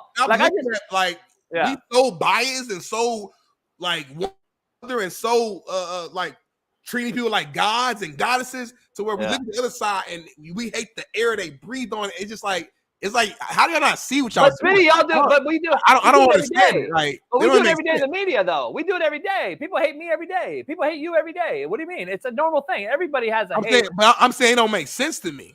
But it's life. Like, here's the thing about it, though. Truthfully, like you got eyes and you got ears. I don't agree. Do you understand what I'm saying, though? Because I know I'm not always great at explaining everything. So I want to make sure I'm being clear. This has nothing to do with trying to support commerce. I'm saying in general, it doesn't make sense. I can agree. There's shit JB say on here all the time that I disagree with. It's shit that my former my guy Whitlock. Trust me, people ask me all the time, how was it working? It's shit he say all the time that I disagree with. But at the same time, it's stuff that I do agree with, and there's stuff that I don't agree with. But let me ask you though. Let me ask you that. But when it comes to politics, y'all act like every fucking thing she's done. Like even if I send something to the chat, it's always it's like there's never been a time where it's like, all right, that's cool. That's like, everything's wrong. Like that's not realistic. Perfect segue that you brought that up because I have to. You know why though? Because I say shit my way because why? I'm not controllable. I'm my own person. I'm the CEO, the COO. Yeah. I am uncontrollable. As you know, America thinks that because they won't have me on mainstream media. They're scared of me. We all know. We've heard major people tell us, right? Oh, JB, you crazy. You've heard Matt Barnes. You've heard people in real life tell JB, man, you wild as fuck. I couldn't fuck with you on my show. That's because exactly what you just said. Trump's not controllable. Kamala is being controlled. There's a difference, homie. That's why Mina Crimes is being controlled. That's why I'm not. So I'm the outlier. Trump's the outlier. Kamala is being controlled, homie. But what's that to do with what I'm saying? Like, because I don't respect it, Smitty. I won't want that to lead me down the fucking dark alley. That's not the argument. I'm not selling you on who to vote for. I don't give a fuck. I know. I'm literally saying it's unrealistic for any human to look at another human and there's nothing good about this person. Like there's nothing, just every fucking thing they do is bad. That's not realistic. And if you have that hate on your heart, it's like, damn, like what the fuck? Like, what's going on? Like, it don't make sense. There's people in the chat I know do not fucking like me. I probably don't like them. But I bet if I got to listen, I learn about them. I'm like, all right, I don't fuck with this. But all right, that's cool. That's straight. I'm saying when it comes to these politics, and again, it's both sides. When I talk to like the homies and homegirls who's like super pro Kamala, they act like every fucking thing Donald does is just evil and crime and racist and this and that. I'm like, well, hold on, y'all. Like, not every fucking thing he do is just bad. Not everything he said don't make sense. So to me, I just want people to be realistic on both sides, and I don't see the reality. We get so tied to one side, it's like we're losing our common sense, and we just fucking fuck that. I'm Kamala, and that's what it is, or fuck that. I'm Trump, and that's what it is. And it's like, hold on, like take a deep breath, remove your emotions for a second, and just think this. It's okay to say two things can be true. It's okay to not like somebody and not vote for them, but be like, you know what? I do fuck with that though. I ain't gonna lie. I've said to y'all multiple times about Trump, like, yeah, he right about that. Like, so I don't know. That's where I stand at. Yeah, somebody said they'll drop a C note for naming VPs. Like, I'm a good historian. Like, there's been a few good VPs, whether they're Republican or Democrat. Like Al Gore was a pretty good VP, and then he was actually, in the presidential running. A lot of people don't know Walter Mondale was a VP for Carter years ago, and I don't know if people realize that. Lyndon Johnson was a pretty good one for Kennedy. So, Dick Cheney, he goes down with historical lore when it comes to being with Bush. So, like, I know a little bit, homie. So, Spyro Agnew, who had to resign for some conspiracy shit with Nixon under the Watergate. Yeah, you motherfuckers want to fuck with me a little bit, huh? I would take your money, homie, but I don't want to fuck with you. I don't want to take your $100 because, see, you motherfuckers don't realize how fucking smart I am, motherfuckers. Don't fucking fool yourself. I'm a fucking hustler and a con artist. Anyway. You see, I'm both. Motherfuckers act like I don't know what's going on around this motherfucker. Motherfucker, I'll teach you some shit. Did I drop Spyro Agnew? Motherfucker, you don't even know that is probably 9 to 10 of you motherfuckers in here. But let's dive into some more shit. We got a couple more topics, Smitty. Before we get to some hell yeah, hell nah. But I want to get your take on something. Because your favorite players of all time are Anthony Richardson and Jonathan Taylor. Of all time? Okay. Yeah, ever. So I want to get your take on them saucing and tossing chicken strips at a fucking Dairy Queen. I want to get they're in Indiana. I've been there in Westfield. I love this. Yeah, men of the people, men of the community. They don't just go out there on Sundays and play ball. They go out there and they make sure they're one with the people. That's why the whole community of Indianapolis, Indiana, they love these guys right here. They go out here, they give back, they entertain the kids. You see Anthony Richardson all throughout the offseason pulling over his car, helping people change tires and oils and signing autographs to the dawn, the end of the night, taking pictures with kids. These are the type of people you want on your team and representing your organization.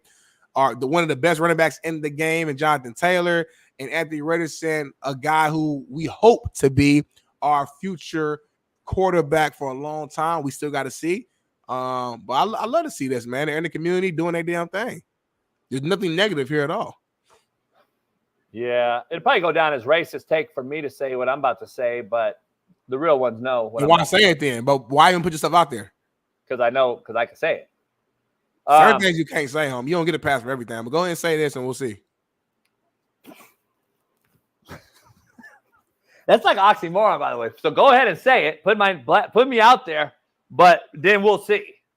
Because I don't know where you got to You go. can't have both, homie. I can't have both. So you're putting me. You just talked about loyalty and protecting Batman and Robin and all this shit. But anyway, I'm gonna say it. Get used to bagging that shit and bagging groceries and tossing wings, homie. Because you're both gonna be there when your career's over here in a couple weeks. Because IR5 can't stay healthy. Please don't clip this off, y'all. This is a horrible take. You're fucking garbage. IR5, you're garbage. You need to care be about my somewhere co-host, and I don't want to put him out there in a bad light. So please, Paris and Bailey, do not clip this moment, please. This would be a horrible look on JB to say that Jonathan Taylor, who just signed a big time running back contract, I think last season, is going to be fucking saucing tenders after next year because he's injured right now. And AR5, who's still in his second year, his rookie deal, is going to be saucing tenders and working fast food. It's just an ignorant comment and statement. I know he's joking a little bit, but I want to protect him and protect the integrity of our show. So Bailey, please, Bailey, don't cut this. Bailey and Paris, please don't do it. Thank you so much. Appreciate that. Paris, cut that and send me vertical. So here's the thing I'm trying to figure out. You know what I mean? They're going to be doing something other than football because they're not very good. Jonathan Taylor's a good football player, but he's just not healthy. That's like Joe Burrow. Like you say, Joe Burrow, he's hurt prone. When are we going to give up on him? we got to ask our question about Jonathan Taylor. When are we going to give up on him? Like right now, he can't play. He doesn't play consistently. He's not really available. Availability is number one. He's not really there. IR5. So you know he's back this week, right? He's back, but he's not going to play. 100%. Been in practice, took all the reps. He's back. And then, you know what? Truly, listen, you know me. I'm never going to wish on what I call a baby's demise or injury. I want to see him play. But when he doesn't play the following week on Monday, when we come back on this show because he got hurt again, knock on wood, what are you going to say? Like, I mean, like, how many times is he going to have? Like, how many fucking chances before you realize, like, this ain't the guy? Like, he can't do it. Like, Joe Flacco. Curry just kept hurting his ankle early in his career, first 5 years. Steph Curry continued having huge ankle problems, man, year in and year out. It seemed like he just couldn't get right. And people thought Steph Curry was going to end up being a bust. He wasn't going to be the guy we saw at Davidson. And then what do you know? Fast forward, he's the greatest shooter of all time, 4-time NBA champion and counting, Olympic gold medalist, etc. So what I'm saying is I'm not going to judge this man's entire career over 5 or 6 games that he's played. He was the youngest NFL starting quarterback still this year when he started. So, like, I just think we got to pump the brakes a little bit. We got to see more. I'm not saying he's amazing right now. He's a lot to learn, a lot to improve on, but I also seen a lot of great signs as well. So all I'm saying is when you can't see more, on his demise, I just wait and see, homie. Not praying on his demise, but when you can't see more, though, at what point do you say, okay, like you keep wishing in one hand and shitting in the other one? It's been 5-6 games. I mean, I don't. You're that's not our problem, homie. Okay, but you're talking as if I've watched 3 seasons of this cat, and now I'm the same shit. I don't understand why you don't get it. You can't though. He can't stay healthy. He can't stay fucking healthy. How are you gonna watch him? How are you gonna watch a guy play if he doesn't stay healthy? We will. He's back this week. He's back this week. Damn. Like I don't get it. He's back this week. Understand. Motherfucker can't be if he's not there. Then he's young and he's learning. He's fine. You pissing me off. He's fine. Let's dive into tonight's game real quick before we do some hell yeah, hell no. Wrap the show up so I can start to see you no more today. That makes my day. Spencer Rattler, who's mid at best. He doesn't have either wideout tonight. This is when you'll see him just look fucking god awful tonight. I'm pretty sure against a good Denver defense. I'm pretty sure I bet money that he's just fucking god awful tonight. If I was a betting guy on BetUS.com using my promo code Coach JB, if I was a betting guy, I would do that. I'd go to BetUS and use promo code Coach JB if I was a betting guy. I would bet that this guy don't do shit tonight. I'm taking the under all day long, Smitty. I'm taking the fucking under all day long. I think the Broncos gonna score, man, because you gotta saw the Saints let the Bucs get 50+ points last week. That's why they won't score. That's why they won't score though. If Dennis Allen doesn't go Eddie, in there, shut up, Eddie. You didn't call in yesterday, Eddie. He have no credibility no more on the show, Eddie. So if the Saints giving up those points is why they won't give it up this week versus another rookie and a guy that's thrown for 60 yards and won this year against the Jets and Aaron Rodgers. I could see this game being another 10-9 type of game because Saints will recover from that explosion that they gave up, and then they can't score on Denver's D. And then Denver can't score really. They're not really good. The Chargers just shut them down.